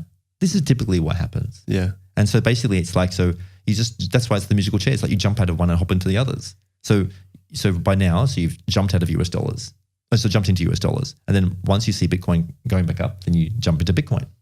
And then after you see that, you go, oh, wow, now the alts are okay. Then you jump into alts because they're going to go faster than Bitcoin. So you're going to get more Bitcoin. So each one enables you to buy more and more Bitcoin. And surely that is the game. Yep. Yep. Sounds familiar, doesn't it? Yeah. Kristian. Bitcoin accumulation. Yeah. Our partners are going to love this episode because they feel the same. Okay. So we're on Slack all the time and they're like, or in our Discord server with all of our students and everything. And they're always preaching like, well, I see this as a good opportunity to accumulate more Bitcoin. And that's pretty much what they say every day. Here's another way to accumulate some more Bitcoin. Yeah. So I tend to agree. I have several friends in the industry right now that are actually holding most of their net worth in Ether and are bullish, obviously, to be on Ether, to be doing that. I also have a lot of, I say friends, I guess, and acquaintances. I want to go back to this Ripple thing. I don't know if it's just because the price ran up or what, but all of a sudden everybody's pro Ripple. And I'm like, what's the deal? So, and you're obviously not, and I want to get your perspective because I'm neutral on it. I think that from a purely monetary standpoint, if you want to make money, Ripple could be an interesting play because of its associations. And I don't necessarily believe in it for the same reasons that a lot of crypto people don't believe in it, because it's a bank-backed coin and that supposedly, and that is kind of anti-crypto. So I get that. And, but if you're just here to make money, what's your take on Ripple? Why don't you like it? Well, for sure, if you like making money, Ripple can be okay. It can also completely bite you in the ass. Sure. Like any coin, but sure. Well, okay. Yeah, but Ripple's got a lot more things about it that make it very, very scary. Okay. Because for starters, okay, so like 90% of them are owned still by the company. So what? Right. They can completely manipulate this. Like if you just look at the chart for the last year, like it basically almost remained exactly the same for the whole year. Like hello, like if that's not crazy manipulation, like they keep it at that price point and then they jacked it right up. So they took it all the way to $3. I mean, like so Ripple never ran an ICO. This is their ICO. they make their market. I know the market makers for Ripple. Like these guys, it's all completely constructed. So that's one thing about it. The second is that the Ripple token is completely unrelated to the Ripple business. So they talk about it being this banking infrastructure. Well, the Ripple technology, yes, is being used by banks, and that's really great, but it's got nothing to do with their token. Oh, interesting. So then basically you've got a token that's uncorrelated to the business. They're using the token to make them money because they didn't run an ICO. So everybody else is helping Ripple make their money, and then they'll allow it to crash and go back down. So as it's falling, they're all really happy because they got out at $3. Ripple got out at $3. They made a fortune, and now it's falling all the way. I mean, where is it right now? It's like it's 90 cents or something. And they'll just let it fall all the way back down, and they'll buy it back up again. Or whatever. They probably even need to because they've got friggin' 90% of it. So they can just keep on letting it into the marketplace, and they'll do all that very strategically. So it's a complete play, the whole thing. So if you want to participate in that, well, you better know what you're doing. Yeah. So because they will take it off you. They'll take your profits off you if you don't know what you're doing with Ripple. And for sure, like if you're able to, like, you know what? Yeah, for sometimes I've made a fortune with Ripple. I'll own that. Like, but I just got in and out very quickly. For sure. Like, you know, if you can catch it, like I saw it at 28 cents and all the way up to $1. Okay, great. Enough. Thanks very much. And because these guys are scary.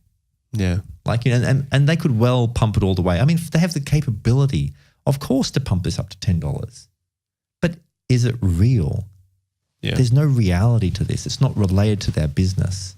And so you have to understand what you're doing. Plus, I mean, when you've got something like Stellar, I mean, so I've heard a lot of great things about Stellar, and I'm not deep in their team. I think they do have good technology. But if you actually want to do Ripple, then do Stellar instead. Yeah. Because if you just look at it, I don't know like exactly why, but they're completely correlated from nearly every single chart I've seen. So sure, Ripple doesn't have the same spike completely that Stellar doesn't have the complete spike that Ripple has, but it's very, very close and it's more consistent. And you'll probably typically get a better return and a better result. So one of my trading rules is every time you feel like doing Ripple, don't. Do Stellar instead. And you'll be so glad you did that the next day. You heard it here first, folks. I like it. Straight from the Barnaby. Do you have an opinion or thoughts? What are your thoughts on the actual use of the technology that Ripple's been working on? My sense is that they're going up against some of the biggest, most powerful, wealthy players anywhere on the planet. Very entrenched systems like Swift. I haven't dug into it real deep. My surface level look is, why wouldn't the big players here, the power players with big money, just build their own team and do their own tech and lock Ripple out? Well, I guess they could. I mean, like, it was only recently that I really pieced that together with Swift and go, oh, hang on. So Swift is actually a private organization that takes $30 in every single international transaction. That's a freaking huge business. So they've got a lot to lose. Yeah. And so, but we don't know what's happening behind the closed doors behind Swift and Ripple. So they could all be doing deals, and it doesn't really matter to us because maybe Ripple is actually in with them. Maybe it is sharing its technology. Maybe they are all working together. But for the average person, the punter on the street who could buy some Ripple, that's not to do with, that's unrelated. So it doesn't, to my mind, it doesn't actually really matter whether they succeed or not. And anyway, like, why do we even want to help the banks? Why do we even want to participate in that? The banks are the guys who are controlling everything, the printing presses, they're making all this, the control system work. Over here, we can recreate that. We can have our own currency. We can create our own bank because we have a bank in our pocket because we're in charge of it. So I just don't see any point in enabling that system. Ripple, go for it, and you know, but we don't have to participate in. And it's too, in my view, it's too risky. Like, it's very easy to lose, as I'm sure a lot of people have lost a lot of money with Ripple. Yeah, for sure. I know some folks have come to me recently and wanted me to help them set up wallets and get started in crypto. And one of them in particular was like super hot on Ripple. It's like, oh man, I need to get in right now because Ripple just dove back down to like $1 and I need it. I want it. And I'm just like hesitating to give any advice because it's, you know, it's that space. It's like, especially if you're a co-founder of like an e-learning company, I'm really cautious about giving advice to people. You know, I don't want to give any advice to people. Yeah. I hope I'm not giving any advice to anybody. But I'm so high risk. Okay, guys, don't listen to anything I'm saying because I'm extremely high risk with my own choices. Like nobody should follow what I'm doing. Yeah, you were telling me that you were like the high risk of the high risk, but then I brought up margin trading and you said you don't. So Yeah, to me, a high risk trader is somebody that's like on BitMEX, you know, trading at 50x, No, shooting for the moon, trying to buy that Lambo. no, that's just psycho Okay. in my view. Because like there's so much potential greed. You could just go for it. You could just, and if you slip up, like priority number one, protecting the capital. Mm-hmm. Like, you know, like isn't making 5% in one day just astronomical? Mm. Isn't that just a phenomenal return? Mm-hmm. Like, and if you're able to pull off, if you could make 5% in a week, that's amazing. It's incredible. That's incredible. Like that's really incredible. You do 5% a month. People don't, you know. People don't see 5% a year. No. My daughter put her money into the stock market, which is a risky bank account, and she got zero in more than 6 months from the stock market. Zero. Mm-hmm. I know plenty of people put their money in their bank, they get next to nothing. Mm-hmm. So if you can make 5% in a month, in a week, in a day, and you could, you know, if you're very careful and clever, you can sure as hell make 5% a day in crypto. Oh my God. So why on earth do you need margin when, I mean, yeah, of course, you know, you could be making a 10x that day, but then what else are you opening yourself up to? And the biggest falls come after you've had those biggest wins. Like it is really risky once you've like, you should just probably stop trading completely after you've had a huge win like that for at least a few days, if not a week. Yeah. Because you'll just be so intoxicated by your own success. I mean, all of my major losses came after my biggest wins. Yeah. It wires your brain. Yeah. It wires your brain in a certain way. Yep. And so that's why I often will just completely flush out my whole portfolio, like reset, because it resets the thinking. Yep. And I just stop when there's been like, I mean, often the best trading is no trading. Yep. And when the markets is too choppy, like, and when you're traveling and you're too busy, then like, you know, this is just not the time to be doing it. And are there always going to be trading opportunities? Yes. Like, why do you desperately need to get back into Ripple when it's $1? I mean, people have really short memories. Like earlier, 12 months ago, when Ripple was like a few cents and it just skyrocketed. And then it completely crashed. And then it just stayed. It was just skyrocketed like 30x in like a month or something. And then it just tanked. And it's kind of like, that's what's happening again. This is what happens repeatedly. Yeah. Yeah. Being involved in this industry, especially as a trader and monitoring news and monitoring social feeds and stuff like that, it really does wake you up to the fact that in general, the public has such a short-term memory. It's insane. Absolutely. Like, people got very used to the idea of Bitcoin even being $19,000. Yeah. And even so when we were looking at it at 15,000, we were like, well, it's just a little correction down from 20, weren't we? 15 was the correction down from 20. And then it got down to 10. Like, oh dear, okay, so now it's $10,000. And so now we're looking at like, oh, so it's 8 as the correction to 10. This is all within less than 6 weeks. Yeah. Rest in peace, Bitcoin. Yeah. Right. Write another obituary while we're here. Uh-huh. Yeah. I'm just going to see where it's at. So you're obviously a very smart trader. You know the number one rule, which is preservation of capital. What are your other rules? Like take yourself back to Barnaby 1.0 as a trader, you know, back in, I don't know, a year ago, more than a year ago, whenever it is you started. 2016, I think, is when you started trading, right? Well, I was trading other instruments like many, many years ago. So I've been studying trading probably for more than 18 years. Okay. Yeah. So you've been around the block. Yeah, I've like lost a fortune and made money and all these sort of things. But business is my MO. Okay. And creativity. And so because there's this thing called the wealth profile developed by Roger Hamilton. I don't know if you're aware of that. There's these 8 models. There's a system of figuring out what's actually your best way to make money in the world. And one of them is a trading profile. There's actually a kind of mindset, not just a mindset, there's a kind of wiring in somebody's brain where they have a real feel for the market and they're just naturally inclined and they do really, really well. And I don't have that. So, but I refuse for some weird reason to just go, I'm not going to be good at that. So challenge accepted. Yeah. So I will never be as good a trader as somebody who is actually a trader in their personality. I'm definitely not a trader as a personality. Okay. And yet it is still so fascinating to me. And I love all these different games. And so I recognize my shortcomings. So I think one of the things is to recognize your shortcomings. Say, okay, so I'm not really that great at it, but I'm probably better than most people. And so therefore I want to learn that because I like to leverage and make use of capital. That seems like a very smart thing to do. So I better get good at it, but I'm not going to get like too high on my horse and think now I'm the best because it's not going to be my core skill. So I'm going to know when to get in, when to get out, when to take a break, how much of you never go broke making a profit. So these are some of you just never go broke making a profit. So I've made a profit. Okay, is that enough of a profit today? Yeah, okay, maybe I should just stop for the moment. Yeah. And so like I'm at my best in the morning. So trading at night, not a good idea. Mm-hmm. So trading while traveling, not a good idea. Trading when the market looks like it's going down, probably not a good idea because I'm not going to, I have too many other things I'm doing. I don't want to be stressed all the time. Yeah. But when things are, so there's nothing wrong with just taking a break for a few weeks. Shorting the market is stressful. The market is stressful. Just FYI. having the, because you're really betting on everything continually crashing. Yeah. And then being on margin with that as well. I have a clearer head when I'm making better choices when there's less stress. Mm-hmm.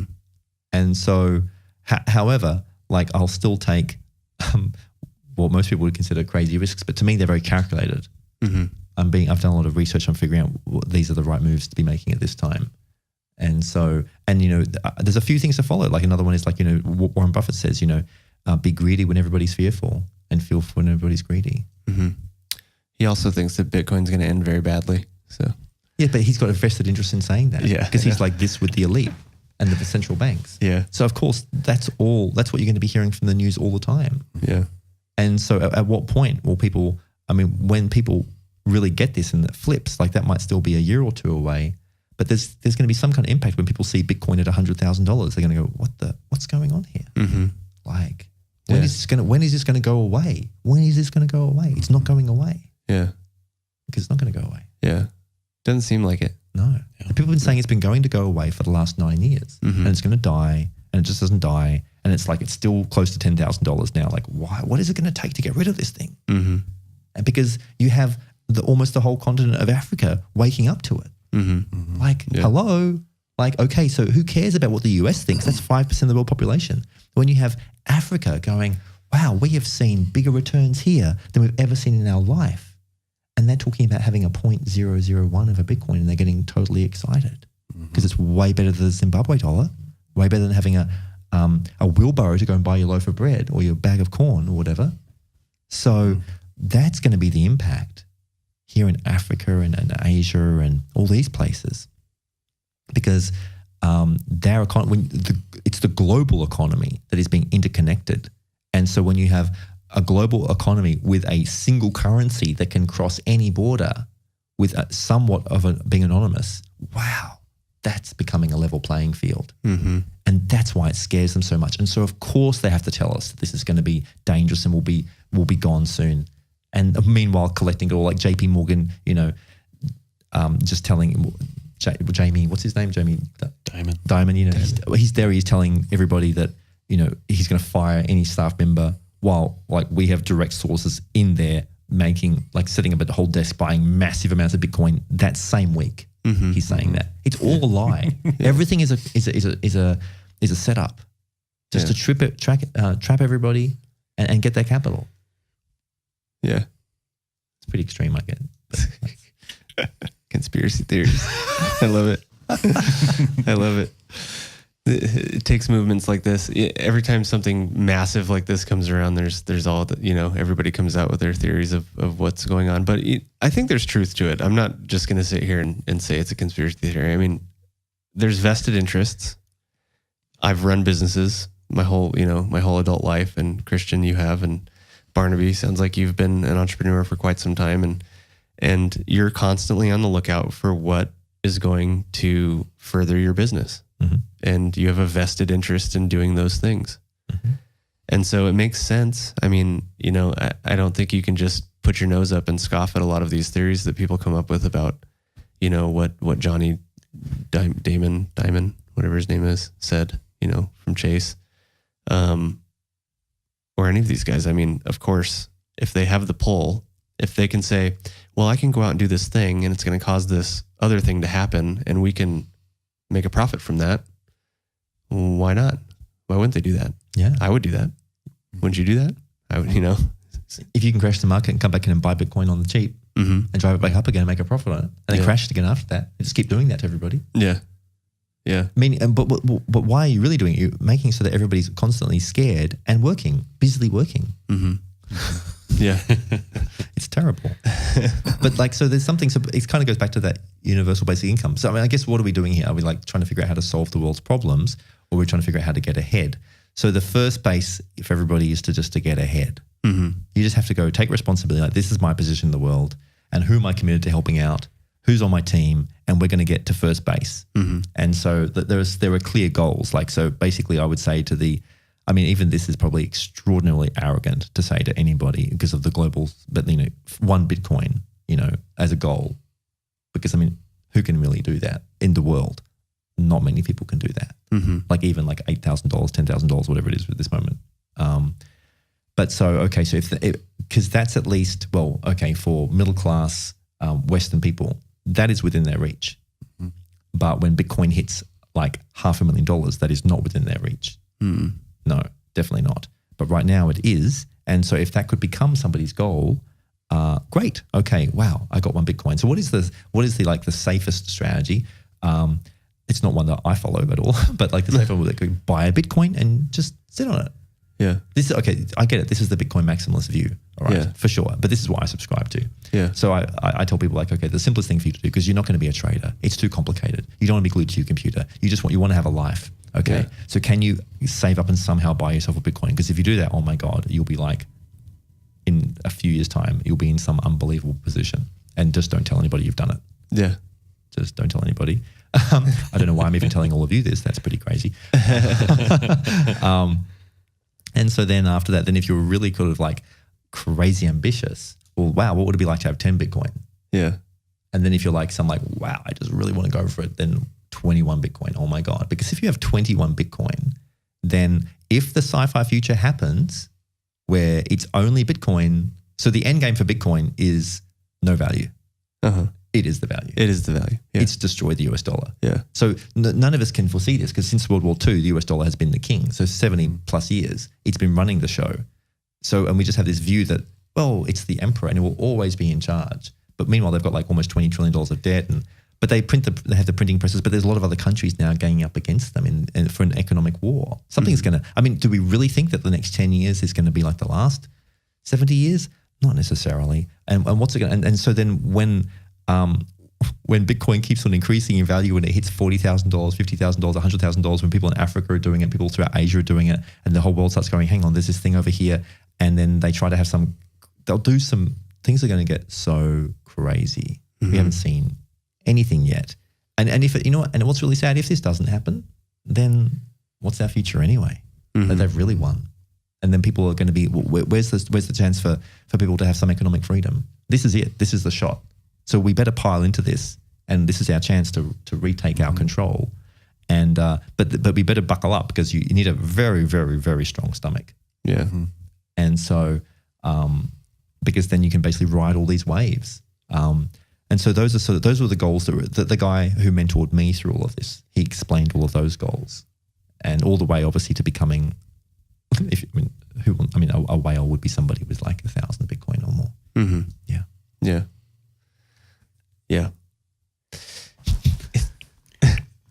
So if this doesn't happen though, what if it's like, I don't know, what if it's the wrong bet, and what if it becomes, I don't know, Ripple? So like if Ripple takes over, some people thought it was going to when it got to number 2. And I was like, wow, could Ripple become? Yeah. People really think that. That's crazy. Yeah. That's how much delusion there is. And that's what it points to is how much little research people have done. So you really need to, if you just want to, like, let's say you just want to hedge your bets and go, okay, somehow I'm going to save up and buy myself one Bitcoin. Great. Okay. So that could be like hedging your bets, and then you just forget about it. Maybe that's all you want to do. Or maybe you want to dive into this, in which case you just really want to research Bitcoin. You just want to really get into it, see where the trajectories are, find out about the team behind it, and then start looking into crypto, and then do the same with Ethereum, and look at each of them and go, okay, so wow, what is this space really about? And then start looking at the like macroeconomics. That's if you want to really get into it. Or maybe, and if you don't, then you're just sort of trading waves. And there's nothing wrong with that. But then the chances are you'll miss the bigger picture and you might stuff up because you've missed what the bigger game that was happening around you. Mm-hmm. I think that's what interests me. It's like, what is the bigger game that's happening? And how can I profit in that? Because if I can't profit in that, then how am I actually going to be able to contribute? Yeah. Mm-hmm. Yeah. That's an interesting viewpoint. I do believe a little bit in the Bitcoin maximalism, a little bit. I wouldn't call myself one, but I let's put it this way. I would like to see it happen. Here's the thing though, like, okay, so to be really brutally honest, like what the scary and sad thing is that there's 95% of Bitcoin being owned by 5% of the wallets, mm-hmm. or even worse than that. Yeah. Okay. So why would I be pro? I'm not actually, you know what? I'm not actually pro a Bitcoin future, mm-hmm. because that's not a future I want. I don't want a future where they have 95% of it. That's not good for anybody. Mm-hmm. So, but we are realists now. So you go, okay, so what is actually happening? So the US dollar is king right now. So you have to be respectful and aim for that. And then after that, it's like, okay, so Bitcoin. And so you always have to be monitoring this. You have to get real with yourself and the world, because also you can't even have the arrogance to think, well, I know what's happening. Like, I don't know what's happening. Like, these are all my guesses. I'm certainly not telling anybody what to do. Yeah. And so, but if the crazy sci-fi future happened where Bitcoin just took out every other currency, and then where like 0.001 of a Bitcoin was enough to last you for a long, long time, which is potentially that's what that future is like. What's happened to everybody else who hasn't even got any? That's horrific. Yeah, that's really, so we definitely don't actually even want that to happen. So we need to have something so profoundly creative. Like, I mean, like, I don't know like where even to take any of this other than you just have to go right here, right now. This is what's happening. There's this musical chairs. There are these very powerful currencies. I'm going to be in the one that's winning, and I'm going to keep moving, and I'm going to share my smarts with people, and because this is a war that's happening. And we haven't seen anything yet. So like in 5 years' time, 3 years' time, wow, like there's going to be some really crazy things happening, and I better help to make the world a better place, because if I don't, oh my goodness, like it's going to get ridiculously scary. Can I pause you there? Because in business for years and years and years, my focus has been what problems can I solve? What value can I add? And that's, my effort in the marketplace to bring value to the world and get a reasonable exchange. So I get income in exchange. And I think a lot of people that are still on the outside looking in on crypto wonder, well, the business minds, my business friends, how do I add value? And I think a simple answer is participation adds value. The more of us, regular people, that are participating, the bigger this whole thing gets.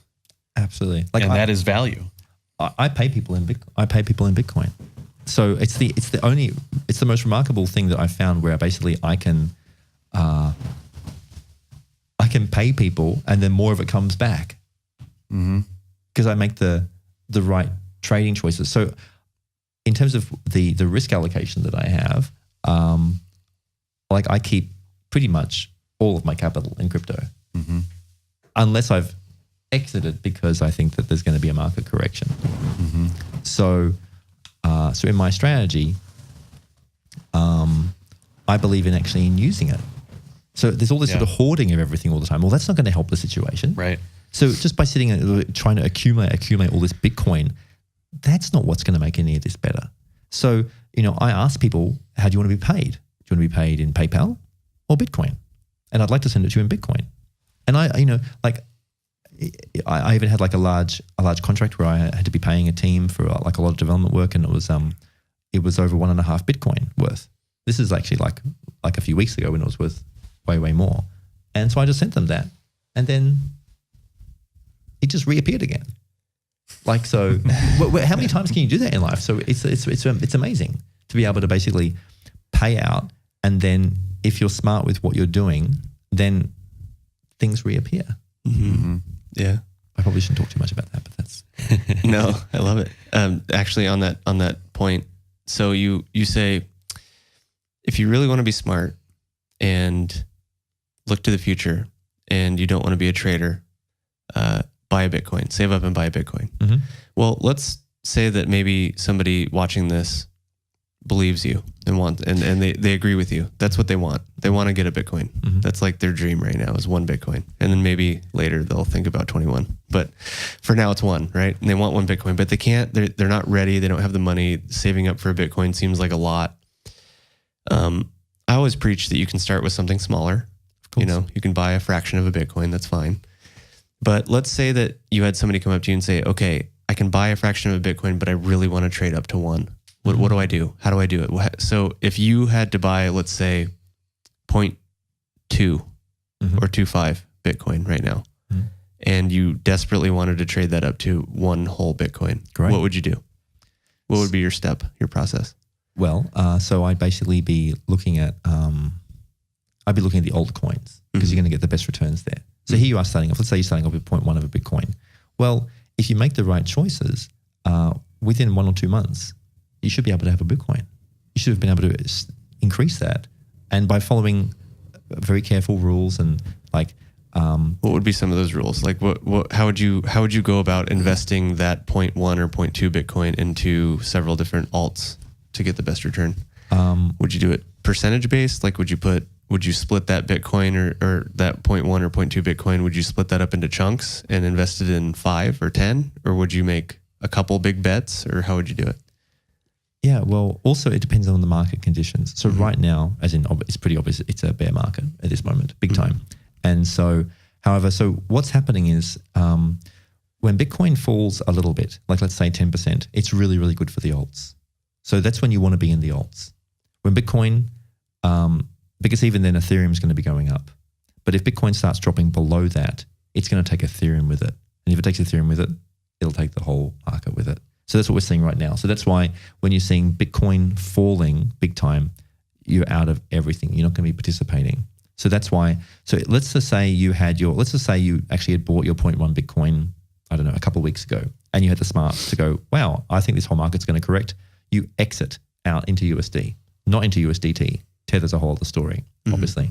So, so that's why like having an account with something like Kraken is really, really good. Or maybe Bitstamp, I think they've also, but I use Kraken. So you've exited, then you're going to come back in when Bitcoin starts, when it's a clear indication it's going to start coming back up again. So you're going to get back in. So it's almost like, well, what would you be doing right now? Okay, so if you're starting, you've had your 0.1 Bitcoin, you managed to get out so it didn't crash, and now it's taking off. You're waiting for Bitcoin to start taking off again. So you're going to enter in and ride Bitcoin as it goes up, and then you're going to watch out for the alts that are going to come with it. So Ethereum is obviously a very good one, typically. Actually, in the last few months it has been. So there was obviously a whole period where it was doing nothing last year for the latter half.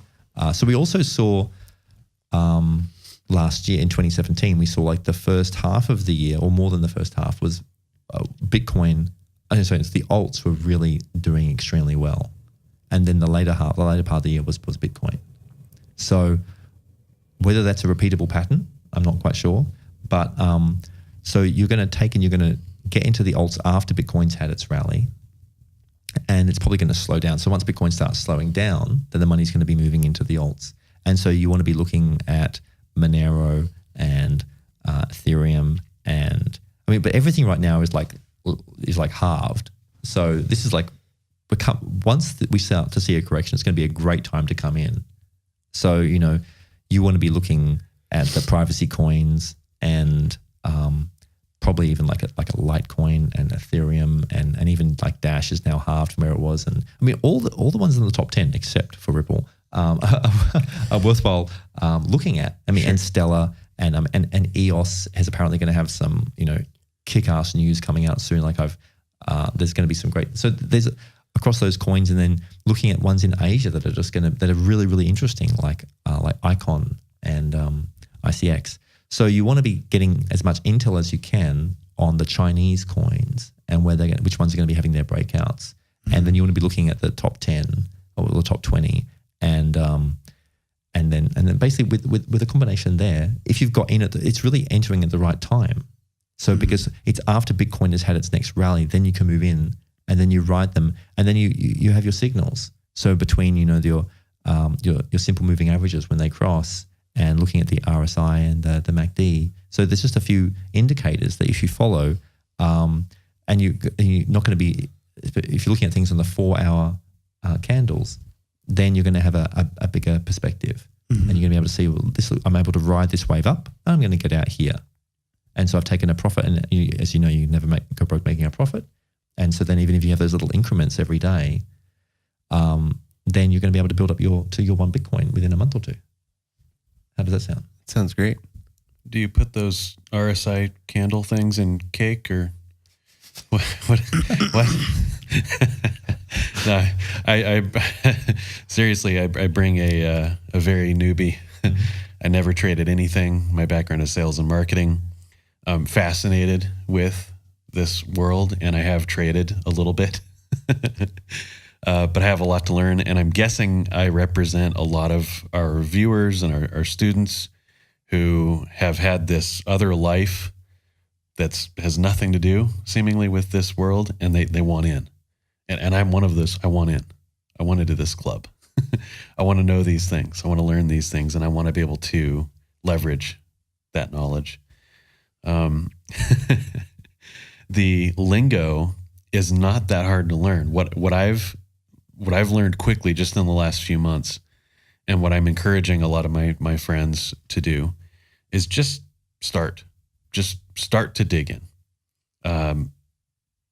A simple thing is this. One of the first things I looked at was this banking on Bitcoin on Netflix, and I'm sure that's neutered and real low level, but it's great. It's really good. It got me exposed to some of the lingo and some of the history and cryptography and I started to understand why this is happening. What the world was like, what finance was like as this started to come on the scene, and it sucked me in. And I can't stop reading and hanging out with guys like you, and advocating for others to come start to learn. So what you just said is kind of intimidating even still to me. What I would encourage viewers who want to do what you're describing is just start. You don't need to understand the birthday cake candles and the RSI thing and all that right now. That'll come. Yeah, for sure. Like, you don't want to even crowd yourself out with heaps of indicators. That'll get you confused. So like just picking out the top, the simplest ones. So, and you can easily research them. And like, if this is something you want to participate in, then spending your time, there's so many courses out there. There's so many books. You can walk into a bookstore and pick up something for $10. There's heaps of free videos on YouTube. There are Udemy courses that are $4. You're listening to some of the stuff that we're saying here. And simple moving average is one of the most basic and one of the most useful when they cross over, and you can see there's an exit, there's a clear exit and a clear entry, and you want to understand about candles. But remember I said, so it kind of goes like, firstly, understanding the meta view, the big view of what's going on here and what the technological shift is, and understanding, well, what has the internet actually brought to our lives? So I'm sort of zooming right out again. We're going to zoom in.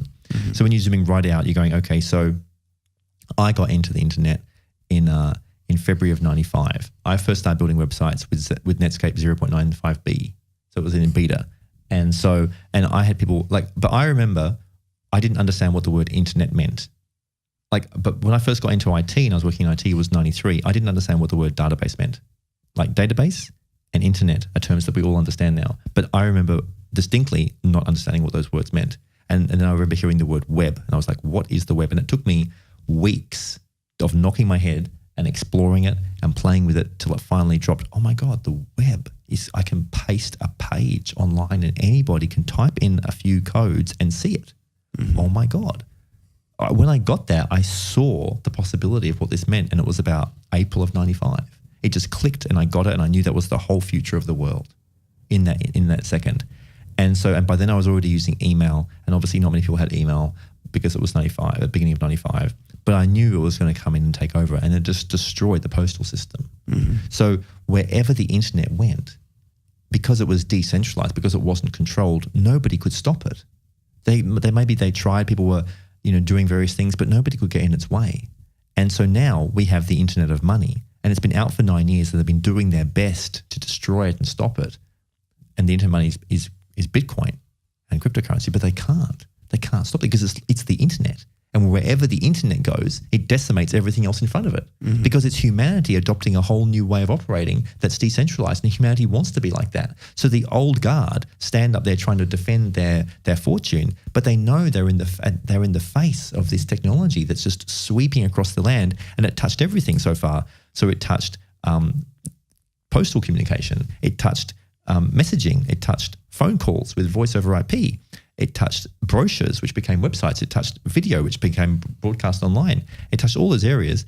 And now it's touching finance, finance itself. So when you have a disruptor that goes into each of those markets, it's going to have that huge impact. So if you can get that and research that, you go, oh, wow, okay, so this actually is the future of finance. Well, then the next step is you go, well, I better get myself a Bitcoin then. So then that becomes your first. It's a simpler strategy. Forget all this trading. Okay, now I get it. Now I'm going to get a Bitcoin. Game over, done. I'm just going to sit back and watch the show. Then you go, okay, well, I think I've got the balls and the stomach to step up and now play with this bit of Bitcoin and see if I can turn it into from 0.1 to 1 or 1 to 2 or whatever you think you've got the capability for, and understand that is entering into the snake bit. Like that is a crazy game to play. You're going to jump in and play with all these people that want to take this hard-won bit of a Bitcoin or Bitcoin you've got. They want to take it off you, and they're extremely skilled. So now you're dealing with all these sword players that can just skin you alive. That's nuts. So if you think you can play that game, well, okay, now you're going to get in. And so you better be trained up because now you're in the pit. And so that's what you want to get straight with yourself about. And so you don't want to play around because you can become intoxicated, especially by your successes. And then people will they'll disarm you from that. And so then you start learning all about trading and it's so hyper volatile. And then it's even like, then there's all these coordinated attacks by governments and banks and things that will just crush it all. And so you need to be, it's a bigger game than even yourself. So technical analysis by itself isn't going to be able to be enough. And nor is following the news. You need so many things. You need all these other people around you to help you. You need a team. You need advisors. You need to have coaches that understand and can give you, and you need to be following people that actually know what they're talking about and having clear wins. And anybody who can pick the market corrections, well, that's somebody to listen to because that's what gets my attention. On that point, when we're talking about learning, you say there's free videos and all these resources. And that's something that when I came into this space, started to really consciously, okay, I'm going to learn this. One of the first challenges I ran into was there's so many people that sound good. They seem like they know what they're doing. But there's a lot of people that are, they're butting heads and they both sound good. So who do I listen to? And that's part of where CoinTutor came in. My desire early on, when I started to come into the space was why isn't there a platform? I couldn't find a platform where I could trust the people not to have any weird agendas behind the scene. I wanted to be able to learn and make good decisions quickly. I place a high value on simplicity. You were talking about coming out here to Chiang Mai and quieting your mind and purposely putting yourself out in the middle of the jungle. I think we're alike there. And when I think about learning and for somebody that's on the outside looking in, wanting to come in, the idea of being able to focus in one place or maybe just a couple of places is very appealing to me. I want to be able to trust a source or a couple of sources for information and not frantically stay up later than I want to, consuming video after video after video, not really knowing who these guys are, what their agendas are. And I'm going to throw BitConnect out as a very recent, terrible example. So many people got hurt. So many good people got hurt. So many regular people got sucked into that. I have friends that lost tens and tens and tens of thousands of US dollars in the past week or two with that. And it was, easy for me to from the outside looking in to see, okay, that's not legitimate. I'm not interested in that. But if you were listening to the wrong people over the last few months, the past year, I can totally see why a lot of my friends had their life savings tied up in BitConnect and things like that. And a lot of it had to do with when they started to be attracted to the market. I think it's hard to not have some greed, some desire for, because I've been stuck for so many years or whatever the backstory is. I want to get in and take care of all of these problems. And boy, if I could take care of them fast, I'm all about it. Why wouldn't I be? And I'm hearing about these ridiculous gains all over the world right now. So then they latch onto a poor source for information. And next thing you know, they've lost everything that they've worked for decades in some cases. So that first step of who do I listen to now that I've decided, okay, I'm going to come learn about this, is such a critical thing. Yeah, go ahead. Well, I think that word you're using, critical, is actually the key there. So, and I've learnt this also, obviously, the hard way, is even a reputable, reliable source cannot be your only source. Mm-hmm. The moment you put all of your trust in one basket, here's a recipe for disaster, because basically this whole game is exceptionally dangerous. And I mean the game of finance. Mm-hmm. I mean the game of your life and working, the whole thing here. So I know I keep coming back to that, but let's say looking at BitConnect. So you didn't have to look very far to find all the naysayers who were saying this thing is going to fall. Mm-hmm. But so that's why you want to be really interested in completely contrarian points of view. So here I am with my point of view about Bitcoin, and we really want to look at every reason about why Bitcoin will fail, for sure. We want to go and you want to become a master at understanding every reason why Bitcoin and this whole cryptocurrency thing is going to crash. You got to look at that deeply, and then you got to look at the other side and go, why is this thing going to win, and why is Bitcoin going to win out of above everybody? And then it's up to you. You've got to figure this out. You got to go, hang on. So which one? Because you got to place a bet. Your whole life is a bet. You're going to go, this is what I'm going to put my. So if you've already placed, most people have already placed a bet on their job, clearly, because where you're putting your time and your money, and you placed a bet on your country, on your position, and all of that. Maybe you're not thinking like that because you're thinking, well, that's the only option. No, there's like 1,000 options for what you can do. But understand you've made a choice, and that is what you're committing to, because you've assessed, or actually, have you assessed the situation? Have you actually taken a broad view and looked at the whole world and gone, this is where I'm living, and this is what I'm committing my time to, and this is what I'm putting my capital to? Or are you just blindly going, get a job and go and do that? Just pick BitConnect because it's a good deal and you're going to make your money there. Is that what you're doing? You're just listening to a couple of people tell you what to do? Because that's going to end badly. Mm-hmm. So that's why you shouldn't be listening to anything I've got to say. and you shouldn't be following any of my advice, because even the people who I most trusted, the ones that I was listening to who had it right 80% of the time. Because when you have it right 80 or 90% of the time and you have that much confidence, that means the other 10%, when you move everything in that direction because they're right every other time, that's when you lose everything. Mm-hmm. You know what I mean? Yep. Mm-hmm. So it doesn't, because you just trust, and you just can't trust anybody or anything or yourself or anything 100% of the time, because you're going, well, so what, they were right 90% of the time. That one time when they're wrong and I've committed everything to it. And that's why you also have to build yourself up to this insane level of confidence where you don't even, I know this is going to sound, I can't even tell anybody to do this, but you don't even care, because you're like, well, I'm playing this game called life, called money, called finance, called Bitcoin, called crypto, because I love it. I love playing this game. And even if I lose, so what? Because I know how to win. That's the level at which you have to play this, that you are going to win and that nothing is going to stop you. And you will become that smart, and you're going to keep on researching and listening and taking on other points of view, because you want to be picked apart. You want to pick this whole thing apart, and you want to be so sure in your own move, because that's the move you're making, even while you're being like doubting yourself, like, well, hey, maybe this isn't going to be the right one. And you've got a few other angles to take it. So then you can get yourself out. You've just got to become really smart with the whole thing. So wait, are you saying that we need to decentralize our places of knowledge, the places that we get knowledge, and decentralize our decision-making process? Just decentralize your whole life. Yeah, just so like I'm decentralized. Everything. Like I'm not centralized anywhere. Like everything is decentralized. Man. Your knowledge source, how you're picking things, what you're doing, but you keep on committing as well. Yeah.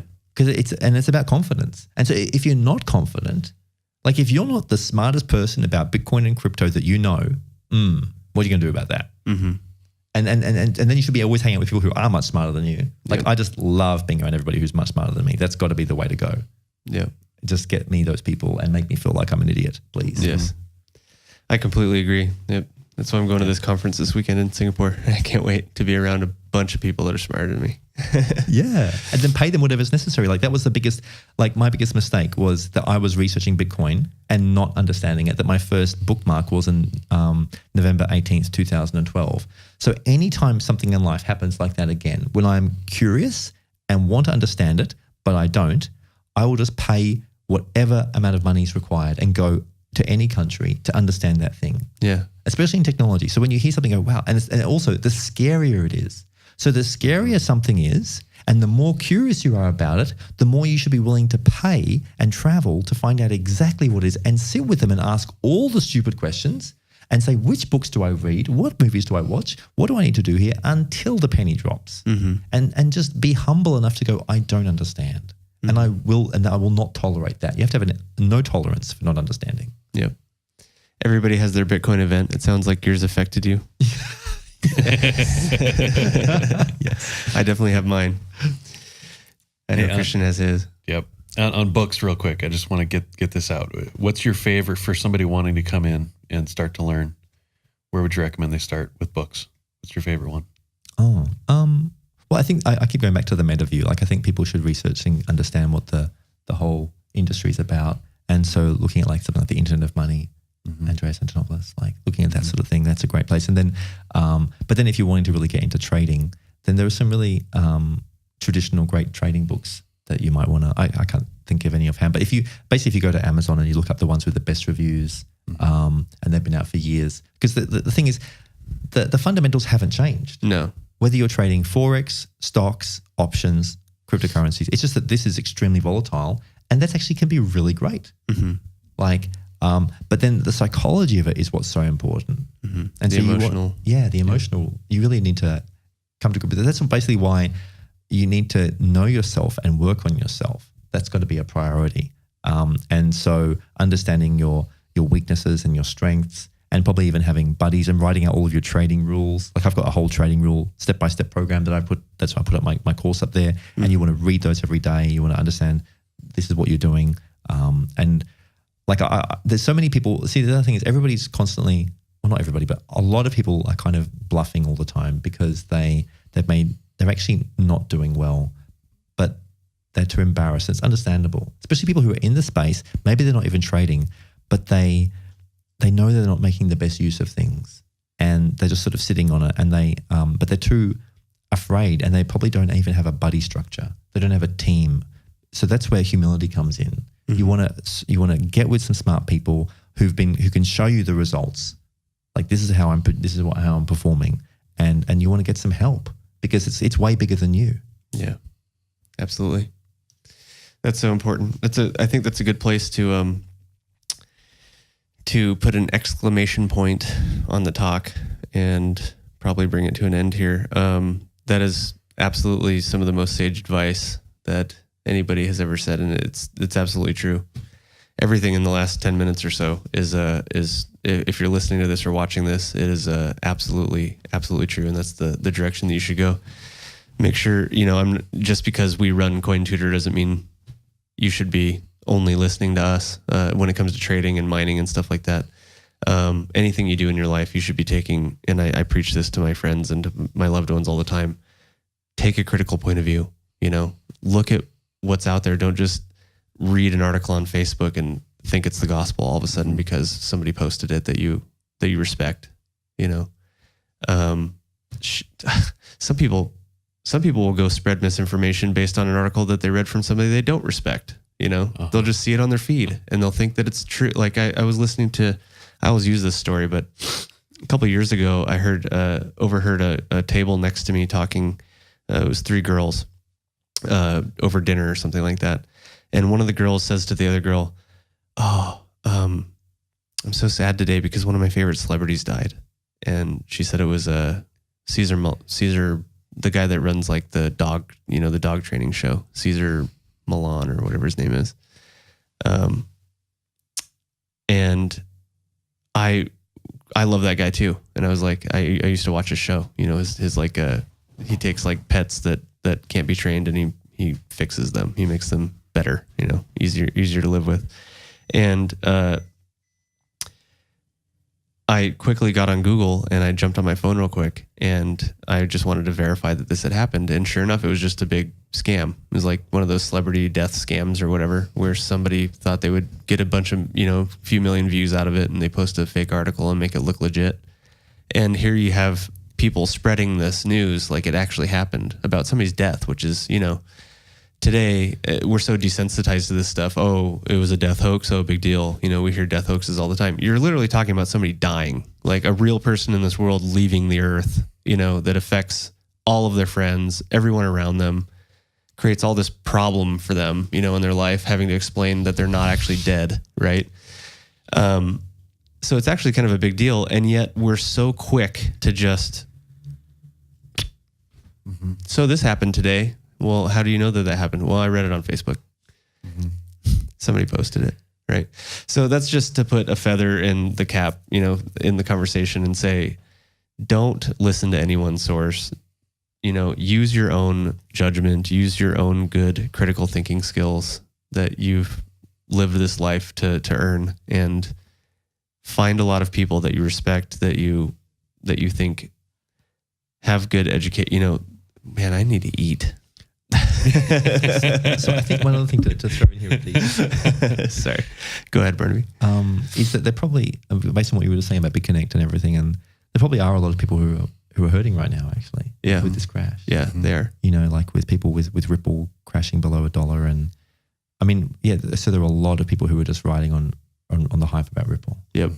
And they've lost big time now. Yep. And there were a lot of people who were even riding on the hype of Bitcoin, and they lost that big time. Yep. On crypto in general and BitConnect and everything. And so it's like, this is your wake up call. Yeah. This is the price of entry. You've paid the price of entry now. Now get serious about this. Yep. You know, so like, this is the opportunity for you to go, well, am I just like a flake? Am I just like, you know, just on the sideline? Am I just going to let this thing go? Have I just paid all of that for nothing? Or am I actually going to get good at this? Is this actually going to be the moment when I get real with myself and go, I can make something of this because I know about something that hardly anybody else does. And I had the guts to get into it way before anybody else. Hardly anybody's in this game. You got into this game and yes, you've lost, but that isn't the end of the story. This is your opportunity to go, wow, like I can, you know, reclaim my position. I can get back in here and I can be much, much smarter this time. And even if I lose again, you know, that's not what this life is about. There isn't any winning here. There's just playing. And so if you can just sort of be kind to yourself and go, okay, so it's a game. And, you know, when you play chess or if you play football, there is always a winner and always a loser. So this time you lost. And if you listen to what Bruce Lee would say, he would say there is even honor in losing. So just because you lost doesn't mean that there isn't honor. And you got bad information or you made foolish choices. That's because you didn't research enough. So now you're going to get really smart and research, and you've paid that price. So if you feel like, for sure, my view, and don't believe me at all, is that we haven't seen anything yet, and crypto is going to go big time across the world. But that's just my view. Don't believe it. Go research it. But after your research, if you can see that, then wow, like, get into this in a new way with a lot more smarts behind you and claim the opportunity because that's what's there for you. Fantastic. Yep. Yeah. Man, I want to have you on every episode. Maybe I'll just hire you to be my co-host. He doesn't have time. He's busy. It's been great being here, guys. It's busy accumulating Bitcoin. Thank you so much for being here. Really, honestly. It's finally great to finally get you into the studio. I've been asking you for a couple of weeks, so it's good. And Kristian, good to have you in here. It was fun. Yeah, awesome. You should do some more episodes with me before you leave Chiang Mai. Yeah, sounds good. So that'll be good. And for everybody else out there, we lost the video feed already, but that's okay. Sometimes we go long on these things. I need to get bigger SD cards and batteries and everything. But anyways, studio is a work in progress. But for everybody else out there, whether you were watching this on YouTube or listening to this a little bit later when we finally release these things on iTunes and the different podcasting platforms, Thank you so much for joining us and listening to us ramble about blockchain, Bitcoin, and life, humanity. And this was a particularly good one for me, so I'm happy we did it.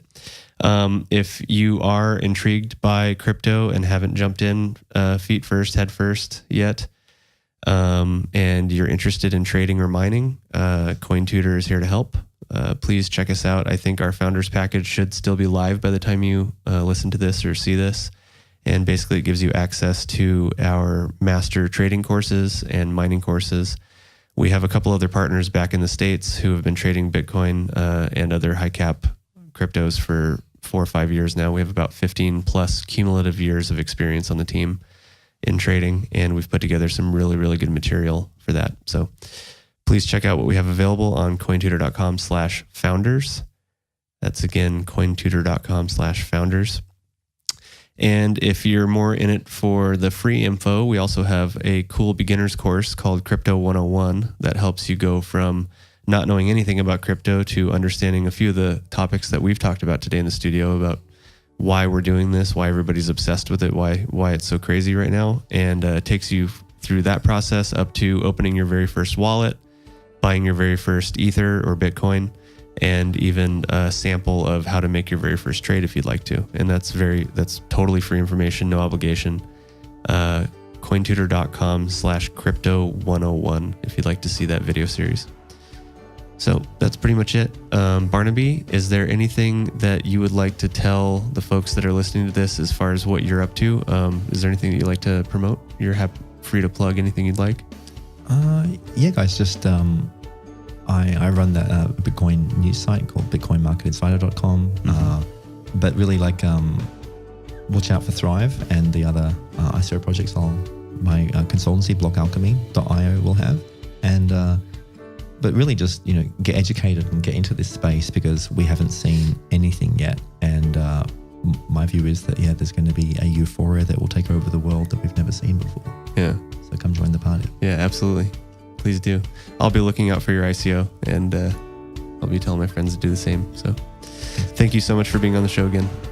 Awesome. Thanks, All right. guys. Yep. Cheers. Thank you so much. See you. Thanks.